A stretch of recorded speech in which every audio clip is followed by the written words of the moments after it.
Amazing people of God. I pray that you guys have had an amazing week. I wanted to come out here. This is more of a pop up. I won't say it was a pop up. I've been thinking about doing this live since this morning or what have you. So, wanted to come out and talk about generational witchcraft. Generational witchcraft. I'm not just talking about witchcraft in the bloodline. I'm more so, and I'm going to deal with witchcraft in the bloodline as well. But I'm more so talking about culture. I'm more so talking about generational issues. Hello, Sister Sandra. How are you? I'm talking about generational issues. There are issues that you will find in each generation. And it takes you to get a few generations behind you before you come to understand that there are issues in every generation. The generation in front of me is the baby boomers, if I'm thinking correct. The baby boomer generation, they had their issues.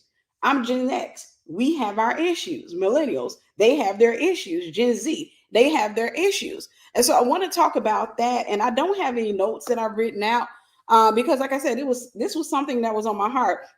And what motivated this was an encounter I had with a client of mine. Yesterday was a day of encounters for me. And yesterday I had two clients, like two people to place orders for seals and logos or what have you.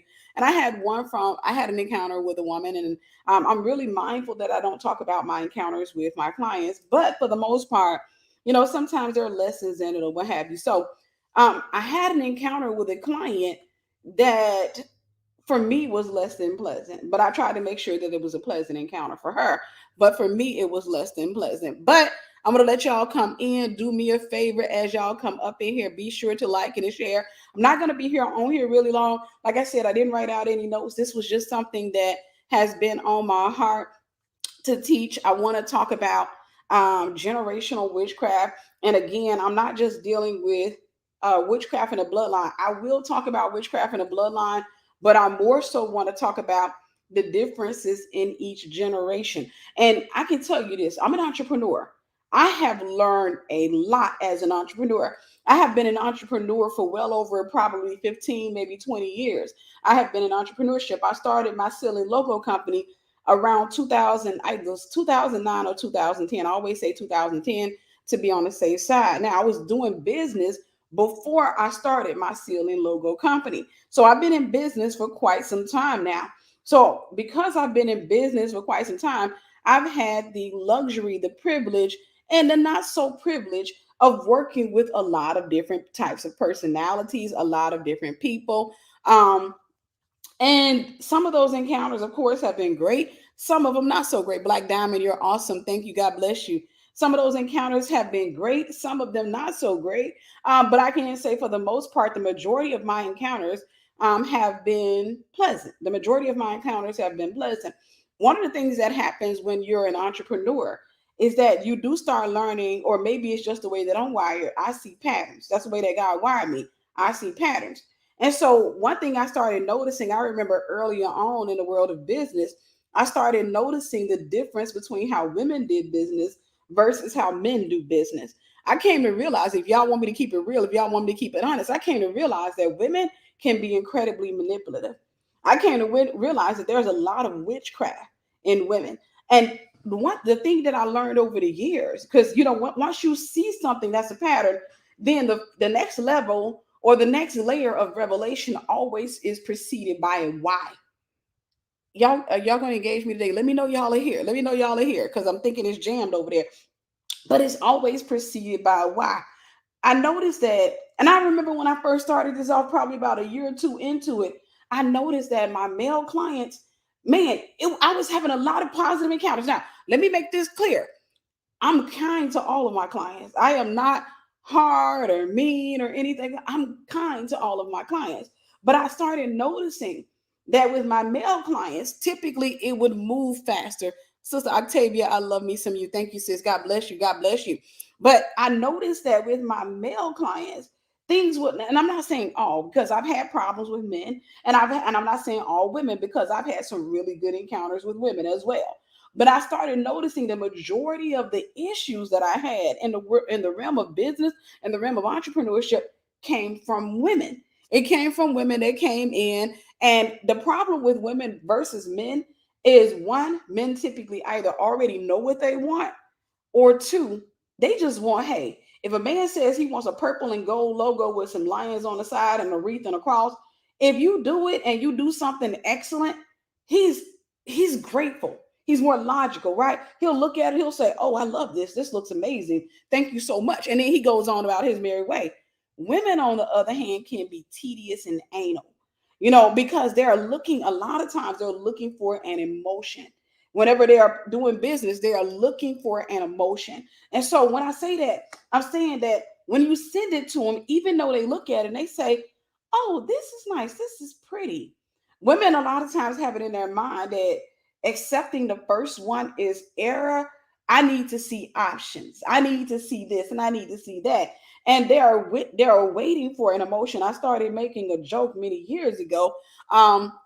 About people looking to have an orgasm at a computer. Like whatever void you got, that logo is not going to fill that void. With that website, whatever you hire me to do, it's not going to fill that void. And so for me, I remember my first few encounters with women. Some of the stories that I have that are the most traumatic in business when I first started off, every last one of them took place with a woman. Every single one of them took place with a woman. One, for example, and this is just kind of pre-talk as you guys are coming in. One, for example, took place. I was working with this woman and she hired me to do two logos. She said she needed one for her ministry and another for her son's shoe line, if I'm thinking right. She said, she had a little kid and he was too young to start a business, but she was starting a business for him, which, admirable or what have you. But she wanted to start one for him. We never got around to her son's logo because I spent, and at this time I had no rules, I had no policies, I had no boundaries in place, right? And I charged super duper cheap, right? I charged super duper cheap. So, Sister Susan, you're beautiful. Thank you, sis. God bless you. God bless you. My prices were incredibly low. Now, just a little bit of FYI, if you go into the realm of business, the lower your prices, the more you're going to deal with people who deal with the spirit of witchcraft, because people who have a love of money typically wrestle with the spirit of witchcraft. Little revelation for you to save your life. Charge what you're worth. So I sat back there and I'm working with this woman, and I remember I did everything she told me to do. As a matter of fact, I was still new to. I was still like a year into to graphic design, and I was impressed. Now that doesn't mean that she has accepted because I'm impressed and I like it, but I was really impressed with what came out. I remember she ordered a shield shaped logo. She wanted 4 partitions, and I don't remember everything that was on those partitions. One of the petitions I remember she wanted a movie reel. That's one of the things I remember. There was a movie reel that she wanted on one of the partitions. Okay, so I'm doing what she told me to do, right? I put the movie reel on a partition. I did all of that stuff. I sent it to her every single day for maybe 2 or 3 weeks. Every day, I was literally charging her $50. If I'm thinking right, I was charging her $50. She'd given me a $25 deposit. And like I said, charge what you're worth because it was worth far more. She giving me a $25 deposit. 2 to 3 weeks later, I can't work for anybody else. I'm literally constantly changing this design for this woman. Every single day when I woke up, there would be an email of changes that she wanted made to it. I would go, I wouldn't say anything. I would make the adjustments, make the changes, and then I would send her the sample that night. The next day, I would wake up with another email or what have you. So then she got to the point where she started being a little bit condescending in the email. Then we got on the time, we got on the phone and she was like, yeah, so I was looking at this person's logo. This is one of the problems in the world of graphic design is that it's hard to work with people who admire or covet somebody else's stuff because they are literally wanting that person's stuff genuinely. There's nothing else other than what somebody did for them. That's what they want. They want what somebody did for the other person. So, Sister Monet, you're beautiful. Thank you, sis. God bless you. God bless you. So I get up and I remember I said in my head, I said, I can't do this. Like this lady won't, I can't work for nobody else. I can't do like I can't even go and advertise for more clients. And I'm doing all this for $50. So I made it up in my mind, like I'm tired. What I'm gonna do, I'm gonna count this as a loss. And I'm gonna refund her. I'm gonna make a change one more time. So because she got to the point where she was being condescending, I remember the last thing she said to me that I remember that was really relatively condescending was, I want to show you what a real logo looks like. She was like, I sent you this so you can understand what a logo is supposed to look like. Now, mind you guys, like I said, this one here, what I did, everybody has their own style, right? I'm not offended if my style isn't your style. If you sit back and say, I ain't into that kind of stuff, that's your business. But I have a history in business to know that there are people that are into it. Okay. So she started sending me logos. She was like, thank you, beautiful. She was like, I'm going to show you something what a real logo looks like. She sent me an email like that. And I wrote her back. I was like, man. And it got to the point where our last three emails were relatively like they weren't positive, right? It was her saying something. It was a bunch of nice nastiness up in there. And it was me defending and what have you. And I'm like, I'm not doing it. So long story short, I emailed her. I let her know. I said, this is going to be the last change. I'm not making any more changes to the logo or what have you. I'm going to make this change this one time, but I'm not making any more changes to it because it's becoming painfully evident that I'm probably not the designer for you. And I told her I'll refund her money, right? I didn't have to do that. I told her I'll refund her money because all money ain't good money. You learn that in business. So I make the changes, right? I make changes. I get up the next day. I got an incredibly long email. This is what a logo is supposed to look like. You're not paying it. And I'm like, every change she asked for. This is me. This is 10 years ago. Like, uh, has it been 10 years ago? This is 2023. Yeah, about 12 years ago, 11. Every change she's asked for, I've literally done it. Literally. And it's not that she's saying she doesn't like the way it's done. She's just constantly saying, oh, I don't like the way this comes together. Let's change this to that. Let's change this to that. Let's do this. Let's do that. So finally, when I saw that email, I'm so triggered. I'm so upset. I'm tired of feeling this way. I make it up in my mind. Yeah, this is it. I already told her. I gave her a warning the day before. So I sent her an email back. I said, hi. I want to apologize. It become painfully evident to me, and I don't think I said painfully evident, but I'm just kind of giving a gist of what I said. I said it's become evident to me that I'm not the designer for you, and I said, and that's completely okay. I do apologize for having wasted your time, but I'm realizing more and more that I cannot feel. So what I'm going to do is I'm going to process you a refund, and what you can do is you can go find another designer. I can even recommend a few to you that may be more your speed. And at the time I was incredibly cheap. So anybody I recommended was going to be charging regular price. She didn't respond at first. Beloved Debs, you're beautiful. Thank you. Natural Lux, you're beautiful. Thank you. I bless you guys. Thank you. God bless you. God bless you. So I said in my head, I said, okay, I'm just gonna send her this email. And I'm thinking she might not like it, but she ain't gonna trip. Right? She ain't gonna trip. I sent her that email. She didn't respond. She waited till the next day. I woke up with a couple of emails from her, very condescending. She was like, I didn't, well, the first email was like a bunch of exclamation points, capital letters. I did not ask for a refund. I asked you to make changes to my design and da da da da da. I didn't ask for a refund or what have you. Now, mind you, I already processed the refund. Um, the second email was directly under that, and the email said, never mind. The Lord is showing me something about you. Really? Okay. We bless his name. So I wrote it back and I'm trying to keep it professional, I'm trying to keep it kind. Even, all the low emails that she was sending me, I was trying to be professional, but at the same time, firm, put up a boundary. And I said, and I didn't ask her what the Lord was showing her because I knew it wasn't God. I knew that this was coming from a place of offense. So I said, I do apologize. I said, but man, we've been making changes to this logo for the last 2 or 3 weeks. And nothing I do is satisfactory. You keep showing me work of people that you admire. That's who I think you should work with. I said, because that's their style. I said, and no offense, I apologize if I offended you. I said, but so the email I sent out was not, and I was like, and whatever the Lord showed you, praise God. Thank you for your prayers or what have you. But she was determined to tell me what she said the Lord said about me. And this is how you know it ain't God, because it ain't true. And it's impossible for God to tell a lie. So she sends me back this email and she says, the Lord showed me that you got somebody else you trying to sell my logo to. You got somebody else that wants my logo. And I wrote her back. I said, ma'am, I said, let me tell you, this is how you know it ain't God. I said, because I literally don't have, I haven't advertised this logo to anybody.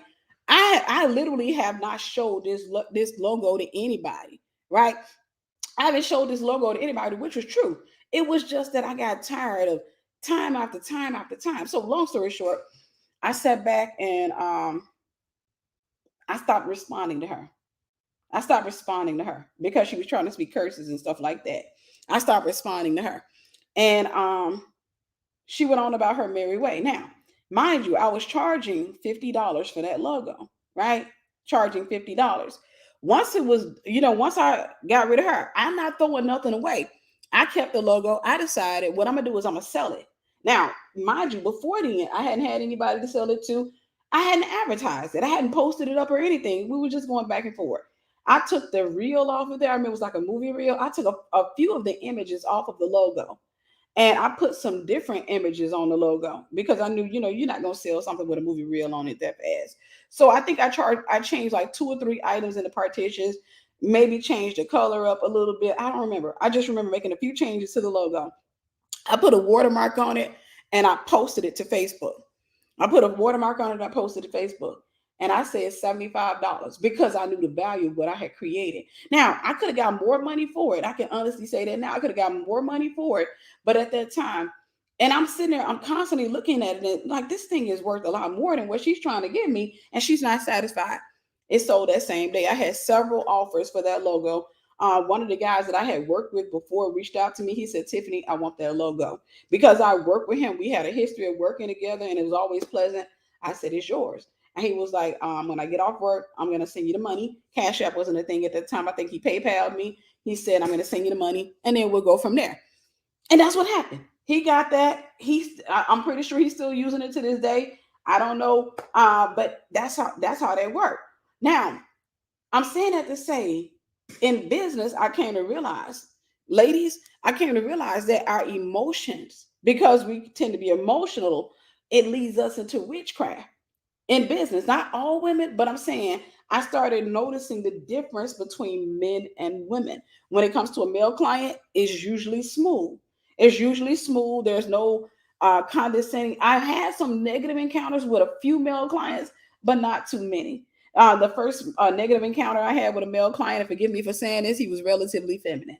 He was relatively feminine. And my encounter with him was more so he wanted a discount from something I had in my store. I had posted up and he wanted a discount and I wouldn't give it to him. And he kept trying to manipulate me and saying, well, I'm a small ministry, Tiffany. I'm a little startup girl. And I was like, I don't care. At the end of the day, he got my price. You pay me. If not, it's going to sell. It's sold. He reached back out to me. He was like, what happened to that logo? I said, it's sold. He was like, well, Tiffany, I told you I wanted that. I said, I told you the price and you weren't willing to pay that price. Somebody else came along. Would you thought I was going to take it off the market or what have you? So that's that. Just going into that, I started noticing differences. Like I said, men and women. I also started noticing differences in generations. I came to understand the gap between each generation. See, I'm Gen X. Baby boomer generation, believe it or not, is disappointed or was disappointed in my generation, right? They were disappointed in my generation because we were bound in some areas where they were free, and we were free in some areas where they were bound. We were bound in some areas. See, my generation, we threw temper tantrums about the Easter speeches. Even though we had to say them, we started kind of, bucking up against the grain. Each generation does that. That is a pattern. Every generation rebels against the last generation. Every generation. And the reason that we rebel against the last generation is because there is witchcraft in every generation. Like I said, I'm going to deal with it with the differences in generations. I'm also going to deal with generational witchcraft that may be in your bloodline, that may be materializing and manifesting itself through you. So I sat back and I noticed that when it comes down to, let's say, baby boomer generation, they had their issues. I'll say, and it was culture. Witchcraft, somebody write this down. Witchcraft is always solidified or secured by culture. Witchcraft is almost always solidified or secured by culture. So, or traditions. For example, in a generation before me, what was considered honor or respect was You could not question an adult. You just couldn't. We couldn't say lying. You couldn't say nobody was on. You definitely couldn't say an adult was lying on you. We said telling a story. We get popped in our mouths. It didn't matter. They tried their best to teach us honor, and it was good. They taught us, but some things were not good. My generation started realizing, hey, we don't want that. That's not good. We don't want to sit up here and keep telling we don't want to sit up here and tell our children to shut up. If the child is telling us something the neighbor did, the neighbor's grown, and the neighbor's standing there, we telling the kids, you can't say that's a lie, that's a grown up. You can't do that because the child in many cases was telling the truth, right? And so in each generation, there happens to be that witchcraft. In baby boomer generation, there was their attempt to teach us honor, which they did. They did an amazing job teaching us honor, but witchcraft got into the equation as well. Witchcraft got into the equation as well, where we literally could not correct our parents. Like we couldn't say, "Mom, you wrong." We couldn't say that kind of stuff. There are certain things that you couldn't say to them. And one of the reasons I want to make sure that I mention this is because a lot of you may be angry with your parents, and I think that a lot of people are calling their parents narcissists when, in some cases, they may be incredibly narcissistic, but in other cases, it's a cultural thing. It's a generational thing. There is a generational gap. There are different cultures established with each generation, and so with the baby boomer generation, there are certain things that you could not do. There are certain things that you could not say. And so my generation is probably, and I don't want to say we're the last ones, but it has faded. It's fading. My generation, we say yes, ma'am, and yes, sir. We say yes, ma'am, and yes, sir. Millennial generation, not so much. You do have some people that do that, but it's faded. Gen Z, yeah, no. And so you got to understand, in my generation, when I hear a kid referencing an adult saying no, yes, that's triggering. That's triggering. It doesn't mean that I'm bad. It doesn't mean that I'm not up with the times. It means that is something from my generation. We were taught that was dishonor.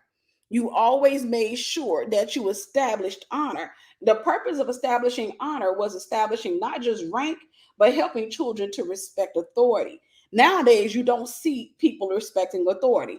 But the point that I was making is that there's witchcraft in each generation. There's witchcraft in each generation. And the spirit of witchcraft has been moving. And what it does is it morphs itself in each generation to materialize one way. My particular generation, the way that witchcraft tended to manifest itself in my generation is for the most part, we still have a lot of the remnants of the older generation. At the same time, we rebelled against a lot of what they taught us. But in my generation, we have our minds made up. We can be hard-hearted. It's the generation before us was even hard-hearted. So we can be a little bit hard-hearted, which means that once we make up our mind, you wrong, we right, period. Remember what I said. Witchcraft is sometimes secured by pride. You wrong, rewrite, period. That's how, if you're younger than us, you're wrong, we're right, period. And so what we've had to do, I can say that my generation, we got caught in the crossfire between two generations, right? Every generation is going to get caught in the crossfires. But in my generation, we got a chance to see the computer come on the scene. We got a chance to see the cell phone come on the scene. Now we got a chance to sit back and look at the internet, and we are learning with with the millennials. We're learning with you guys. We're learning the era of our generation. And so my generation, this is just me. We're a little bit more apologetic and repentful. This is just, oh God, dude.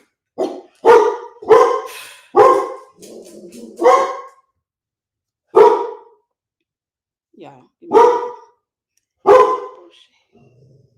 Milo, I do have something coming today that I'm expecting. I'm hoping that's not it, because I'm just it. Give me a second. Milo. I know. Come here. Yeah. Amazon's outside. So let's have a moment to kind of just think over what I said until Amazon makes their delivery. This isn't the delivery that I'm expecting. Come here. It's okay. Why is he sitting in my driveway?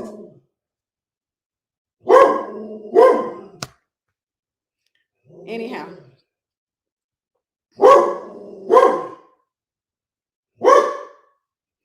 I'm trying not to go out. I'm trying. I want this person. The guy's just sitting in my driveway. Milo, come here. Milo, Milo, come here. Come here. Come here. Come here. Goodness gracious, the hair standing up on his back is okay. Okay, yep. I see him. I see him.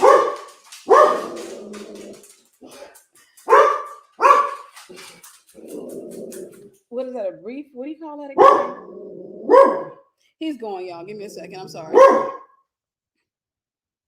But I do have a package that's coming. I got to get off here because I got to get ready. We're having our graduation tomorrow, so I pray that you guys come out. We're going to be going live to do our graduation for Esther University, now known as Vision. So please, please, please, I'm begging you to come out for that to support the ladies that are graduating because they've done something that and I'm just talking while waiting on this guy to pull out of my driveway so my dog can stop going ape crap. But I want you guys to come out and support the ladies because that is one of the things that's on my heart. One of my passions is to see people get to the finish line, people not quit, which is another thing I will say in my generation is a passion that seems to be lost on this generation. That seems to be lost on this generation, and that is quitting. I'm glad we got there because I think that is necessary for me to talk about. Quitting. My generation, we believe in persevering. My mom taught me. I grew up in Mississippi, right? I grew up in Mississippi, and in Mississippi, you had to deal with racism. My mom dealt with it incredibly in the workplace. My generation, we didn't tolerate it as much. We didn't play with that racism stuff. We would fight, right? So my mom, when she went to work, she would tolerate it because she needed a job. And she grew up in a generation that was incredibly racist. Me, on the other hand, I was confrontational. When I was in the workplace, I was straight up, when I was a young lady, I was straight up confrontational. I would call somebody out. I'll call them, I will call them racist or what have you. I remember working as a cashier. I was about 18 years old, 17, 18 years old. Old man comes in my line. He looks like he's about 75, 80 years old. Okay, white old guy comes in my line. This is not the first time it happened. You work as a cashier, you're going to deal with that. He came in my line and he just, getting his stuff out. Don't want to touch my hands or what have you. Won't look up or what have you. Just doing this right here. This is when you're dealing with a racist. He takes his money and he throws it on the counter. He takes his money. Instead of giving me the money in my hand, I got my hand out. He tosses it on the counter. And because my generation was different, my generation didn't tolerate that kind of stuff because for me, that was highly offensive. I looked and I was like, you got to put that in my hand? He ignored me. So I picked up the money. I put it in the register. When I got his change out, you know where his change went? Just like that. My generation was a little bit different than my mom's generation. This generation, millennials, one thing in your attempt, and we'll get back into the lesson, in your attempt to not take any crap off of anybody, you have lost your ability to withstand warfare. I'm gonna keep it real. A lot of you, not everybody, many of you have lost your ability. And so for me, from my generation, it's surprising when I see a person talking about quitting a job because they don't like a coworker or because the supervisor doesn't like them. My mom taught me because my mom worked for racist people. She worked in racist environments, and yet she got up and she kept going to work because she needed the money. So she had to deal with it. And I know some people on here, well, we ain't going to deal with the abuse. We ain't going to deal with that. When you go outside, you are coming in contact with evil people anytime you go out into any place. So if you can't withstand that, baby, when I tell you, when warfare hits you, you won't have the legs to stand. You won't have the ability to endure that. My mom taught me that. So when I started working, when I worked at Walmart, for example, and I started dealing with everything underneath the sun, I dealt with every type of offense. You name it, I dealt with it. There's probably nothing you can name that I did not deal with when I was working at that place. However, I withstood it because my mom taught me that. My mom taught me it doesn't matter if you feel like you're being wrong, you're being misused, you're being mishandled. I had female managers, two female managers. I was 17 years old. These were grown women. They were in their 20s, but one of them was like 33, 34. The other one was like 25, 26, 27. I saw her in the club. But I remember, no, I was 19 because I saw her in the club. I had to be 19 or 20. Either way, you weren't allowed. You had to be a certain age. I think it was something you couldn't touch unless you were 21 years old. Plus, you couldn't stay past a certain time unless you were 21 years old. So the other manager that happened to be like 27 comes over to me and she tells me to go throw that stuff out. And I said, I'm not allowed to because I'm not 21. And she was like, that's a direct command. And I was like, it's on the bend. I can't touch it. I'm not touching it. Or what have you. So she said something to me. I remember she was talking about writing me up. I don't remember the whole story because I know I'm pretty much going to stitch something else together. But what I remember was I went home and I was talking about it and I happened to mention it to my mom. I didn't go tell my mama on her. I mentioned what I was going through to my mom. My mom called up there and she talked to the manager about it. And she was like, hey, you know, if she had done it, she would have been fired. And now she's talking about, and the manager didn't know. So the manager said something to the woman, like, yeah, that's against the law. You can't make her do something that's against the law. And it wasn't a case of me being lazy. It was a case of me not wanting to be fired. And I remember I was walking by these two women. I remember these two women. They were really narcissistic. And when I say they were narcissistic, you can tell that they thought they were God's gift to the black race because, and forgive me for saying this, they were both black women, but they were incredibly light skinned. Now, not all light skinned women are like that, but these two were very arrogant.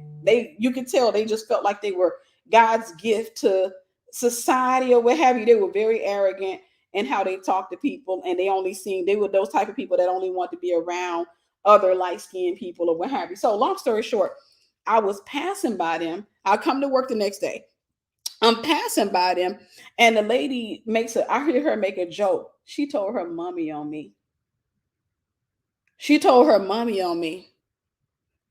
And I'm sitting there looking like, if I cuss her out, I'm going to get in trouble.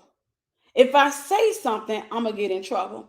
But anyhow, that's the thing. I pushed past it. I ignored it. I didn't say anything. I ignored. I went to my department. I did my job or what have you. Eventually, those two women were transferred out. I ended up staying. I went through quite a bit. I can tell you stories upon stories of me working there. However, I persevered and I am glad that I did because there are things I use in business, things I use at this stage in my life that I got from that era of my life. Every season has something you're supposed to get out of it. And one thing I can tell you from my generation is that we endured. One thing when I see millennials be like my mental health. I'm not. I had to step away. It was affecting my mental health. Everything affects your mental health in life. Sister Crystal, you're beautiful. Thank you. God bless you. Everything affects your mental health. When you go to church, your mental health is affected. It doesn't matter where you go. You got to deal with negativity. You got to deal with something that you don't like. And you got to learn to persevere through that to get to what you need to get to what you need to get to. All right. That's my spiel. Let me get to what motivated me to do this message. Let me talk about what motivated me to do this message. I'm talking about the differences in generations. There's a manipulation that's in a generation before me that's not necessarily, I won't say is it not in my generation, but it's not as strong, or you don't see it as strong in my generation.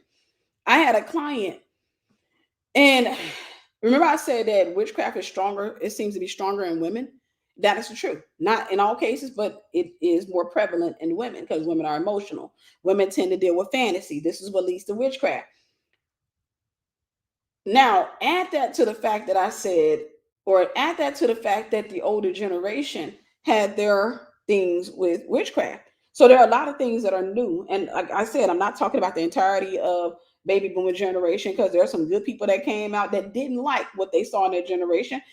Every generation, there are people in their generation that says, hey, I don't like what we're becoming. I refuse it. And they'll take the revelation, they'll take the wisdom from the previous generation, they'll take the knowledge and everything they can get from this generation that's beneficial that they're a part of, and then they will create their own thing, right? So I had this lady place an order, and I'm not going to talk about my entire encounter with her, but I will say this. She's an older woman. She is, I don't even think she's baby boomer. I think she's from the generation before, or she could be baby boomer. But this older woman, she starts playing games. One thing about that generation is that a lot of times when I've dealt with women in that generation, not all the time, they will play confused. They will play like, hey, I don't understand. Um, they play the little old lady syndrome to get a discount. Not all of them, because sometimes, trust me, let me say this. Sometimes I've come in contact with clients that genuinely didn't understand the internet, genuinely didn't understand how to navigate. I know the difference because I've been doing this for quite some time. The difference is the ones who genuinely don't understand, they're not trying to get a discount. They're not trying to get your prices down. They just got questions, right? They just got questions, and they'll say, I can't figure this out. I'm looking at the form. Can you fill out the form for me? Can I place the order over the phone? I'm like, yes, ma'am, of course. That's the difference. The ones that don't, a lot of times they'll play that damsel in distress act because that was common in their time. They'll play the damsel in distress act because, and then they'll try to get you to twist up. They'll try to twist your words or what have you because they're always trying to get a lower price. They're always trying to get a discount. And so that was a thing. I get on the phone. The lady called me first and foremost. She called me after I had placed an order. Now I'm gonna tell y'all something. I'm a faithful eater, and what I mean by that, whatever it is I'm eating at any given time, I'm gonna keep eating. You guys know I went live with barbecue sauce around my mouth the other day, and so I ordered the same thing on yesterday. I literally DoorDash can Candy Mom, you're beautiful. Thank you, sis. God bless you. God bless you. DoorDash had literally just delivered my order. Literally, I was hungry, hadn't eaten all day. Literally just went outside, got my DoorDash order, came in the house, put my order down on the table, and my phone, my business line begins to ring. So now I got to count the cost. Do I want to answer this call or call these people back? Whoever it is that's calling me, do I want to call them back? I'm an entrepreneur. I got to answer the phone. So I decide, because a lot of times when you answer those type of calls, it's going to be quick. It's just somebody that got a question or what have you. It's going to be quick. I answer the call. It ain't quick. Hello. Yeah, hi. I'm on your website. And I'm trying to place an order. She starts talking about things that don't relate to each other. Stuff that's like, I'm like, huh? What are you talking? So now I got to go upstairs. I have to abandon my food. Can I be honest? I felt my flesh rising. Right, selective hearing. I really felt my flesh rising because I recognized immediately I'm dealing with this manipulation attempt, and I really don't feel like going through this right now. Let me answer your question. Let's get off this phone. I'm not gonna have no cold barbecue. I'm not gonna have cold barbecue. I go up the stairs and I'm like, and typically when it's manipulation, now as you get older, you start learning about manipulation. When you typically with manipulators, they keep talking. Are y'all getting something from this? Manipulators keep talking because they work with the spirit of confusion. They keep talking, and they'll start a whole other conversation while you're still trying to process and figure out what they're talking about on the last one. They keep on because this is Leviathan in action. It's twisting, it's moving, it's a lot of movement in there. So I'm going up the steps, right? She's just talking, and I'm like, wait, hold up, excuse me, ma'am. Yeah, yeah. And so I also got a question about this, and I'm like, ma'am, give me a moment, please. Give me a moment, please. Brother Brandon, I don't know you, so I can't authorize you asking for people to give money on your thing. I don't know you. Next time, if you go to somebody's page, it's always a great idea to reach out to them to see if that's okay. Because if not, then what you're doing, you could be a thief, you could be a drug addict. We don't know. If you're in a bad place, I would love for us to help, but I don't know you, so don't just come on the channel asking for money. All right. With that being said, she's I'm talking about my mind is I'm already trying to figure out what she's talking about, and she's talking about other stuff, and it's a lot of confusion coming through that call. A lot of confusion. So I said, ma'am, ma'am, give me a moment. Give me a moment. Let me try to figure this out before we go into a whole other. Yeah, how you doing? I'm good. Let me just figure this out before we move into another part. Okay. Okay. I want to make sure that I say this too. I want you to forgive the generations before you because a lot of them didn't get deliverance. They devalued deliverance. Some of them went to those churches where there was deliverance. A lot of them did not. So deliverance seems to be more prevalent in some cases because it depends on the region that they were in. Some regions they had high deliverance and all that way. So she's still twisting. And I'm still trying to cut in, like, ma'am, give me a moment. I asked a question. I'm like, okay, what did you say the problem was again? Oh, so I said, okay, which form are you using? I'm getting upset. I'm getting frustrated. Because you know what? My mind is thinking, my food is down there getting cold, and this woman doing all this for a discount. This woman doing all this, she doing all this twisting, all these mind games. I don't feel like this. I want to go eat my food. And I finally get a little bit of clarity. I had to keep on stopping. Now, when you're dealing with a manipulator, one thing that you're gonna learn that you have to stop them. Literally, you have to put that boundary. You got to put that stop sign up and say stop, stop, stop, stop. Wait. Let's focus right here. That's it. I don't want to focus on anything else. Let's focus right here. We'll get to all that other stuff. Oh. Yeah, I was just right here. What is it that you're looking for? Okay, here's the price. Well, I thought it would. No, here's the price. She even went so far to tell me the price. It's, yeah, I need you to do this, and it's $25. I said, no, ma'am, that's 99.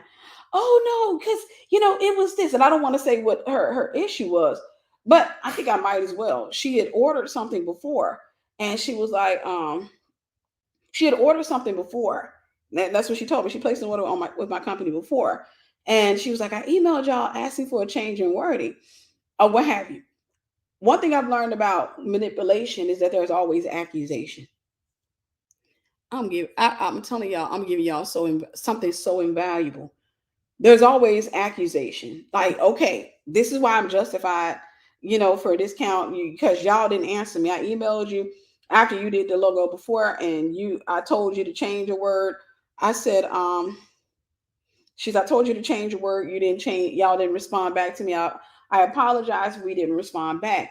I said, but if and she was basically wanting it for free. I said, well, if you're changing a word on the logo, there is a fee for that. There's a fee? Yes. I said, because here's the thing. She was like, no, because we said this word first, right? We said this word. That was the word. But then after we had a meeting, they said it's the other word. It's this word. I was supposed to say this.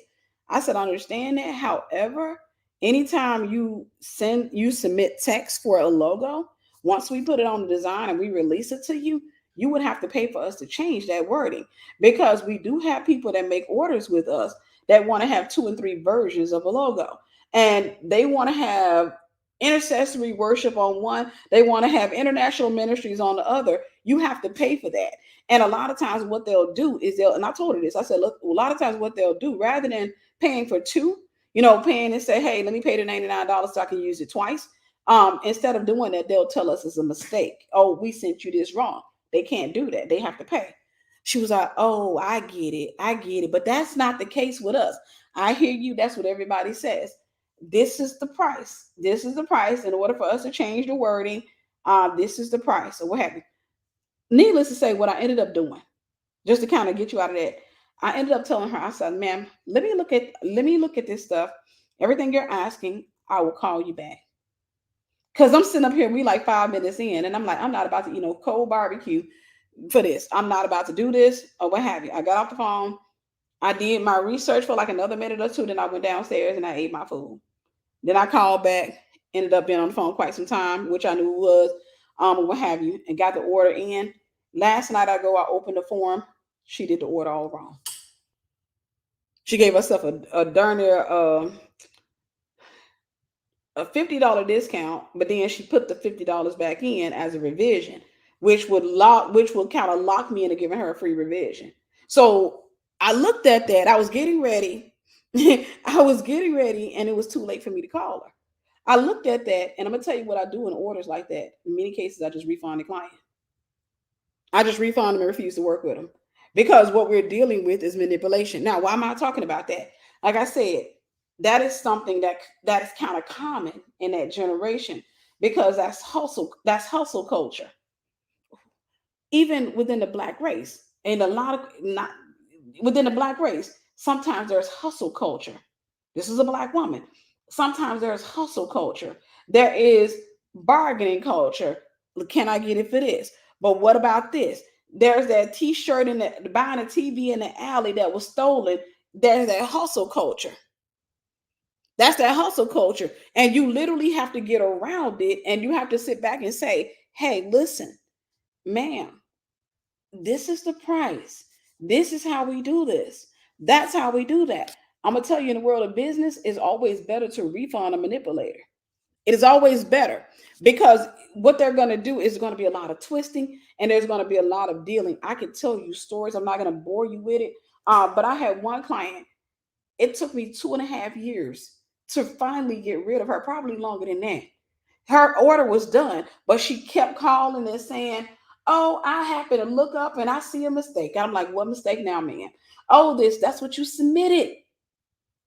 You didn't hire for editing. You submitted that. Oh, I need that pulled. I'm like, man, you gotta pay. But why I gotta pay? Older generation.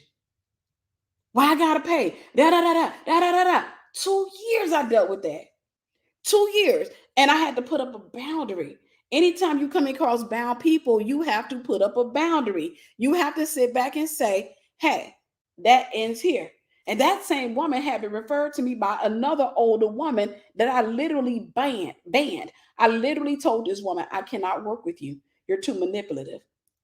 And she was like, why, baby? No, I'm not. I'm just confused. No, you're not. You keep asking for discounts.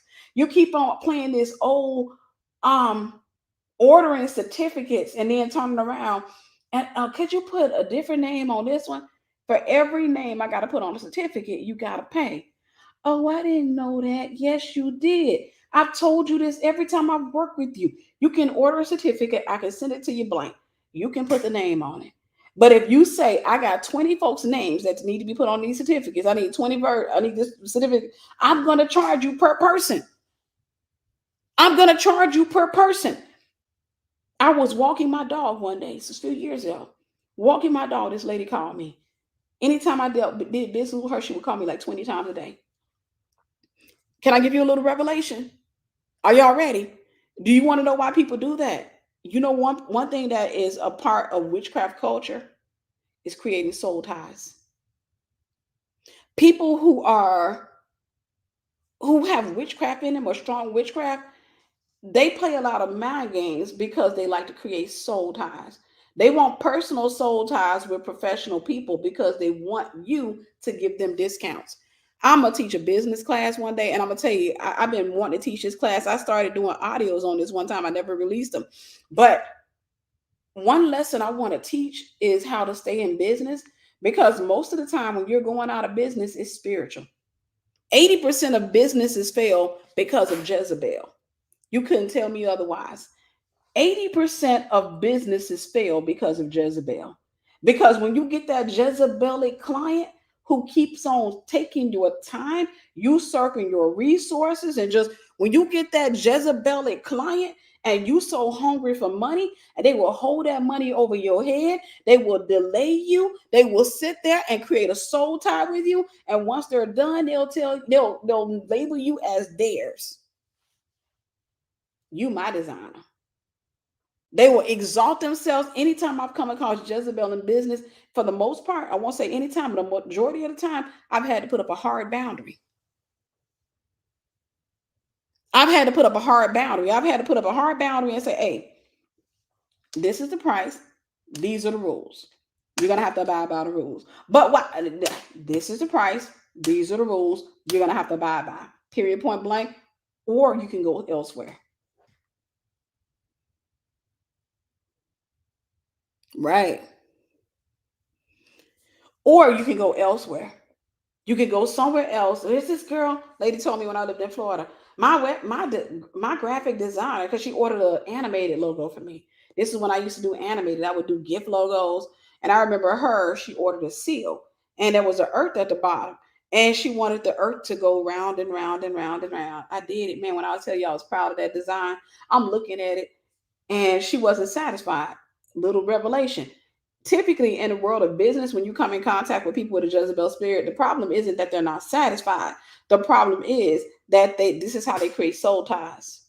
It's a mating ritual for Jezebel. That's how they create soul ties. They will keep you around for weeks and months on end by constantly making you make changes. Then they'll hire you for something else. They'll hire you for something else or what have you. Then you become theirs. You become theirs. And I remember this lady told me, and I remember I was out walking. I wasn't walking Milo. I think I had Milo at the time. I was in Florida. I was walking, and I remember where I was when she called me, because I'd already been having problems with this woman. And she called me and she said, yeah, I told her she had to pay for another revision. She had exhausted her revisions. And I think I had made her pay for one other revision she had gotten or what have you, because nothing was satisfactory. And I was like, ma'am, she was like, I got to pay again. I said, yes, ma'am. You're paying per revision. You had two free revisions. And I'm doing everything that you want. You're the one changing your mind. You don't like this earth. That's fine. You're going to have to pay. She was like, but I don't like the way it's going around. I said, the thing about it is, when you're doing an animated logo, you got to understand, I got to hire somebody to create every clip of that so it can give the appearance of it going around. Somebody has to create that earth. Somebody has to create that. That's not coming out of my pocket. And at the same time, that's utilizing more of my time. So I got to get paid as well. So I'm telling her about it. And she said, my other designer, and this was like the third or fourth time, she said, my designer, the guy I used to work with, he's out of town. And I said, you should go to him then. You should go to him then. And she was like, I wasn't trying to be mean. I said, I'm not trying to be mean either. I'm saying, if you keep saying that he's a better designer, he does this, he does everything that you ask, I'm telling you, it is better. If you say his prices are cheaper, I said, he coming back in town. You say he out of town. He coming back in town. At this rate, he'll be back in town before I finish. I'm saying you should go to him. And I said, so if you want to make any more adjustments, you're going to have to pay. She liked it as it was. What's my cash app? Moderators, I'll post my cash app. Thank you. Thank you. God bless you.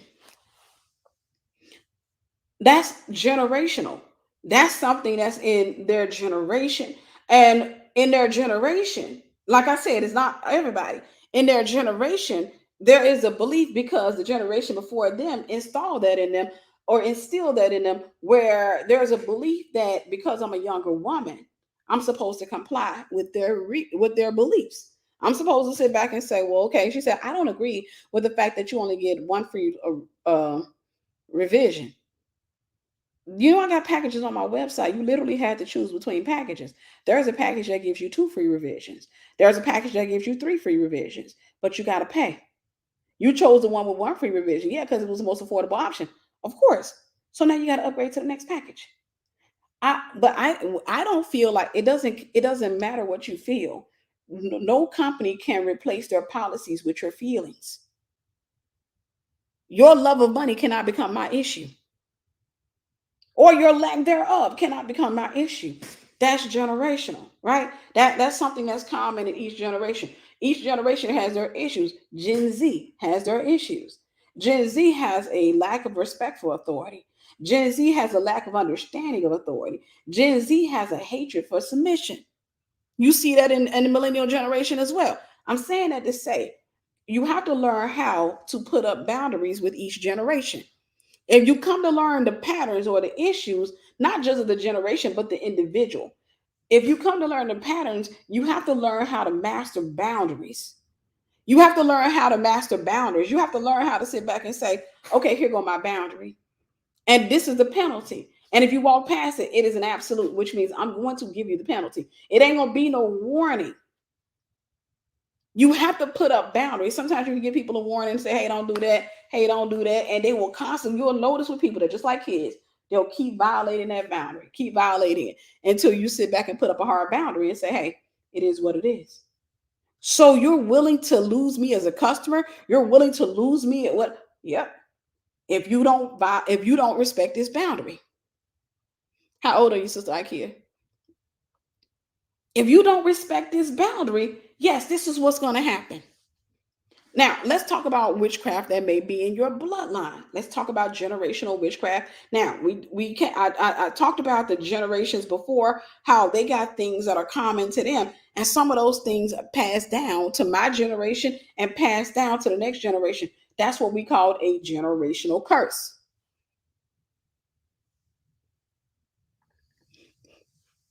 30, you're a millennial. Think you're a millennial. Hold on. I think you're a millennial. Give me a second.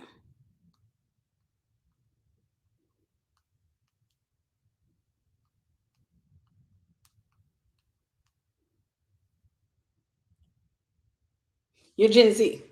You're Gen Z. Okay, you're Gen Z. Now, the issues that were in the generation before me passed down to my generation. My generation, many put up a stop sign and said, hey, we don't like that. And we got rid of it. Other issues we carried and then we passed down to our children. And then 41, I think you should be Gen X. I think you should be Gen X. But be the last one I'll do, y'all. Gen X. Yeah, you're Gen X. Zillennials. Oh Lord. But my generation, whatever we didn't put a stop sign in front of, and let me say this, this is important. In our attempt to rid ourselves of the generational witchcraft, some of us put up stop signs in front of things that we should have put stop signs up in front of. There are things that we are missing in my generation for the most part that were strong in the last generation. Because you got to understand, there wasn't something altogether wrong with them. Like they were not broken as a whole. There's so much revelation in each generation that is lost upon the last generation, that is lost upon the last generation or the next generation.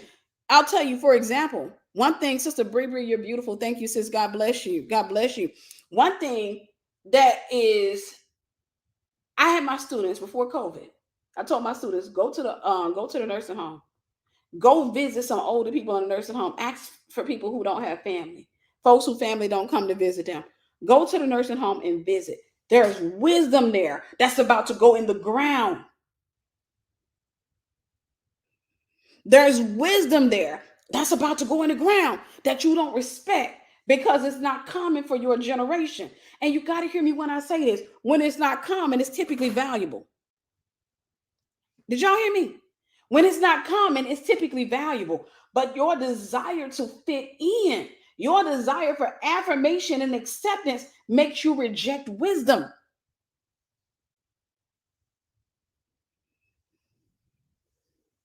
Your desire to fit in with people. One thing I can say, I've seen millennials and Gen Z, y'all got to get to a point, and I'm gonna tell you this. From Gen X, let me give you this. I've literally noticed this with millennials and Gen Z, is that a lot of you, not all of you, reject wisdom for entertainment. You can sit here and have a good church. You can have everything that you need to succeed in life, and you will diminish and demean and devalue that and hang around that gossiping friend. Be all out with that girl, doing everything. You want to be entertained.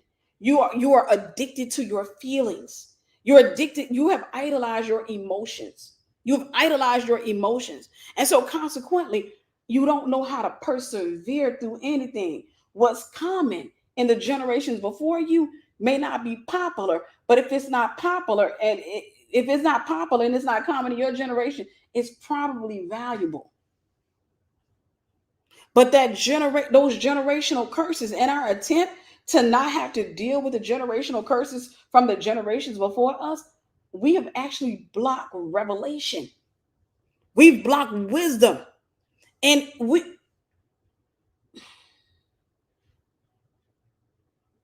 I think a lot of leaders would back me on this.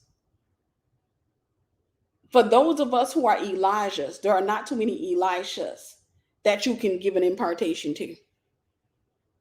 because the enemy has been attacking your attention span. He got you so focused on your feelings. He got you so focused on your pleasure that TikTok is your thing, because you get to go there and watch something for 1 minute to 3 minutes, and you get annoyed when they say part two. People be cussing you out. You're like, part two. They cuss you out for that. You do a video here and it's past an hour. We just hit an hour mark. There's somebody, her videos be too long. Now realizing God said, above all thy getting, get understanding. Knowledge is something you can get in a minute or a moment. Understanding takes layers. Understanding is when you have to sit up there and you got to hear the fine print of everything. See, I can give you a contract and tell you, this is what this means. This is what this means. Sign here, die here, do this. And you over here because you want to get to what's on the other side of that contract. Initial here. Yeah. Oh, I got that many more pages. Yes, ma'am. But I rush through them for you because you don't want understanding. Okay. Come here. This is just your butterfly clause. And this clause is just basically saying that should you not pay the money back, we won't repossess your underwear. We'll take everything else, but we won't take your underwear. Now I realize I'm talking about we will take your house. We will take everything else. But you're so busy trying to get to what's on the other side of it that you will sign away your rights. You will sign away your sanity. You will sign away your likelihood. You will sign away your children's future because you don't understand. This is what we pay lawyers for. Lawyers understand. See, this is where $1 million come from. Millionaires come out of understanding. You got to have understanding to be a millionaire. Because you got to be willing to go to the class that everybody else is trying to sleep on. Nobody else wants. You got to value wisdom. You got to value wisdom. You're paying a lawyer to give you understanding of what you're about to sign. And most people don't even value lawyers. Lawyers are representatives of people with wisdom. The Bible says there's safety in the multitude of counselors. Most people prefer danger. No, I'm not going to hire the lawyer. They want this much. They want this percentage. I'm not going to hire them because I don't want to sow into anybody. I don't want to invest in anybody. I don't want to do that. So I'm going to take her word for it. The person that's giving me the contract, I'm going to take his word for it. And I'm just going to sign my name on a dotted line. That is until you realize what you just signed away. So why you got so many people in witchcraft now? It's because somebody comes and they give them a little bit of knowledge. The reason you like that because you're an empath. But you don't want understanding. Don't want to sit in a church and get understanding. Don't want to sit in a church and get revelation. You don't want understanding. You just want knowledge. And this is what sets you up for witchcraft to pass through a generation because you got so many people that want nothing to do with understanding. They want nothing to do with understanding. So you sit there. You sign away your rights. You sign away yourself. You qualify. You buy into a whole 10, 15, 20 years of warfare. You buy into many, many more years of warfare because you wanted to go watch. You wanted to go play with your video game. You wanted to do the things that were entertaining to you. And you wonder why when you raise up your kids, you're scratching your head. Like, how did they get like that? Because there are going to be things that are strong in their generation that's not strong in your generation. And if you think for 1 second, because we got experience in it, if you think for 1 second, telling your kids what you need of them without giving them understanding, without demonstrating what they're supposed to do, if you think for 1 second that they're going to listen to you when they get older, you are in for a rude awakening. Because what they're going to get with the people of their generation is language. We sleep. That's what they're going to get. They're going to get language. So then they're going to tell you that, Mama, you don't know what you're talking about. Mama, you just doing it. Oh, see, there you go again, Mama. Oh, God. It's not until you see the curse that you didn't cast down, that you didn't get delivered from moving in your kids, that people start showing up. This is when people start saying, can you pray for my son? How old is he? 18. Baby, why didn't you bring him when he was 6? Why you didn't bring him when he was 5, 9, 10, 11, 12? Why you wait till he turned 18 years old and now you concerned because he out there on crack or he out there doing crazy stuff? Now you want him to get free. But the devil took your attention when you were younger. The devil had you so distracted by lights and shiny stuff. That's why I told you what we have in my generation. There's value there.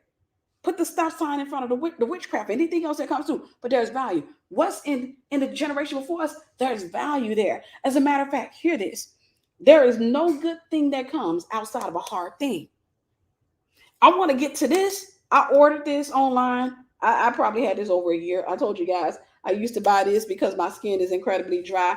My auntie turned me on to shea butter. I heard about it, but I wasn't using it. She sent me some shea butter. I started using shea butter since then. I keep this. I still have a lot of containers of this. As a matter of fact, upstairs. But I still use it whenever, if I'm out of shea butter or what have you, it still is useful. I want you to see this. I want you to notice some of the things I have over here. This is a hard thing. I got to put in passwords, do all of this. In order for me to get to something. There's a process to get what I want. When I got this in the mail, it was in a box. So I had to open it up, remove the tape, and I got to put pressure. This is mace, right? I ordered this some time ago. This is mace. I already got one on my key ring, but this is an additional mace. You can see. One, I had to pay for this. I had to pay for this. First thing. But in order for me to pay for it, I had to go out here and work. That's experience. I had to take that money from what I work, and I had to take this and pay for it. Then after I paid for it, they sent it in boxes. I couldn't look at the box, put my hands on my hips and say, no, I had to go through the box. I had to get a box cutter. And then I had to get up here, get this, and I'm saying every good thing comes in a box. Every good thing comes in something hard. You go to the store, you buy fruit. You know what it's covered with? Skin. It's a hard thing. Any blessing that you come in contact with, the majority of them are going to have something that's wrapping around it. And you got to open it to get to it. I'm saying that with wisdom, with revelation, with knowledge, with understanding. You got to go through generations before. You got to go through the stuff that you don't like. If you want to get to the revelation that they got, you got to deal with the stuff that they don't like. Put up a stop sign from the witchcraft. Put a stop sign, but you got to get to the wisdom. If you sit back and you say, "I'm gonna reject the wisdom because I don't feel like going through the frustration," then you will be a part of a foolish generation. And I'm not talking about Gen Z or millennials or Gen X or baby boomers. I'm not talking about that. When I say a foolish generation, I'm talking about a collective group of people who have chosen to be entertained. A collective group of people who sit back and they feel like as long as I got the majority agreeing with me, broad is a path that goes to hell. Wide is that path. Why do you want to fit in with everybody? Broad is that path. You keep wanting to go down that path.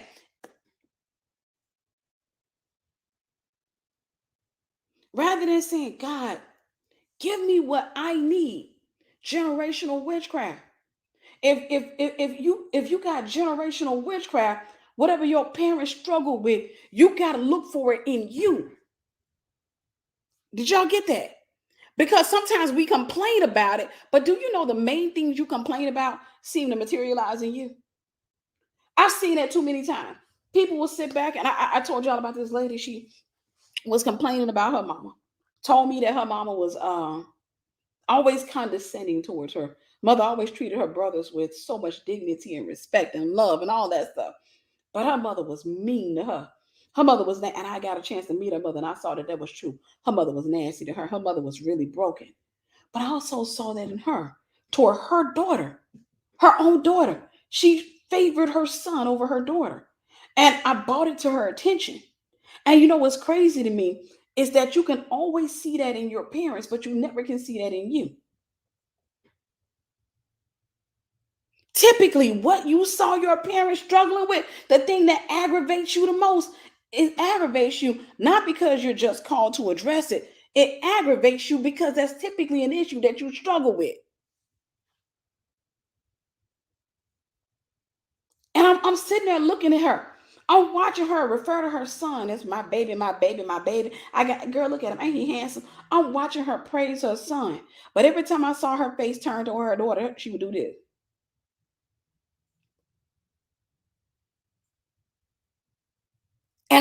I brought it to her attention.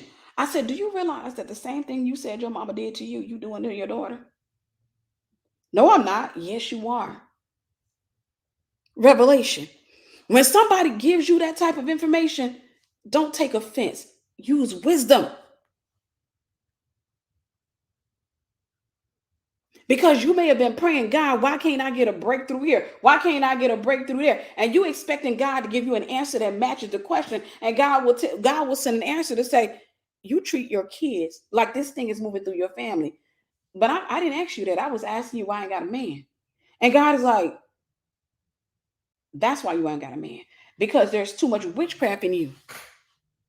Witchcraft isn't just erecting an altar. We got to get delivered from that. It's not just erecting an altar and burning incense and having all these potions and all of that stuff around. That's a form of witchcraft. That's an expression of witchcraft. Witchcraft is twisting a person's words. Witchcraft is using manipulation and mind games to get your way. There are different expressions of witchcraft. It can manifest in your mom or your dad one way, and it manifests differently in you, but it's still witchcraft. And how the devil deceives us is we're so busy seeing what's wrong with them and how it manifests in them. Just like perversion can manifest in your daddy as promiscuity, and it can manifest in you as homosexuality. Same spirit, different expression. Trust me, if the demon cast out, it ain't switching. That's why we ask in ministry of deliverance, who are you in her body? That means, what is your expression, your assignment in her body? Because once that same demon comes out of her, if it gets into somebody else, it's going to have a different expression, a different assignment. I'm saying that to say, what you see in mama and daddy and granddaddy and grandma, 9 times out of 10, it can be in you, but it doesn't express itself the way that it expresses itself in them.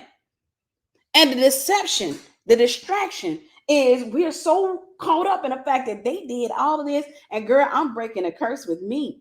And the whole time you manipulating your kids. The whole time you're doing the same old crap in a different toilet. You're just doing it a different way. Because witchcraft or any generational issue is not going to be brought down until there's somebody, catch this, that's willing to get rid of it. Catch this, through sacrifice. Every altar requires sacrifice. To get rid of a demonic altar, you have to erect a godly altar. It's not just showing up for deliverance and you get it, cast it out of me. No, it's through decision. It's through decision. It's when you sit back and say, you know what? This ran in my family. It ends with me. I did that for idolatry. See, generational idolatry runs in my family. My generation, we're the ones that we started coming against it. Some of them. Some of my family members that still walking in. A lot of the people from my generation and beneath, we start seeing it and we calling it out. We start telling our parents, we don't like this. We start telling our parents that wasn't right. We start telling our parents, no, that's not good. Now, and you know what? We were okay with not just disturbing the hive, but also identifying that in ourselves. Identifying that in ourselves so that we can make a difference. Because the way that it expressed itself through my mom and my dad may not be the way it expresses itself in me.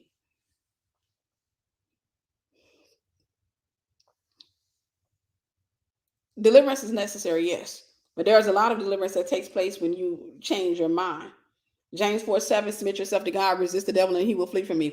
I'm gonna tell you, and I say this in the most loving way. Always set up deliverance.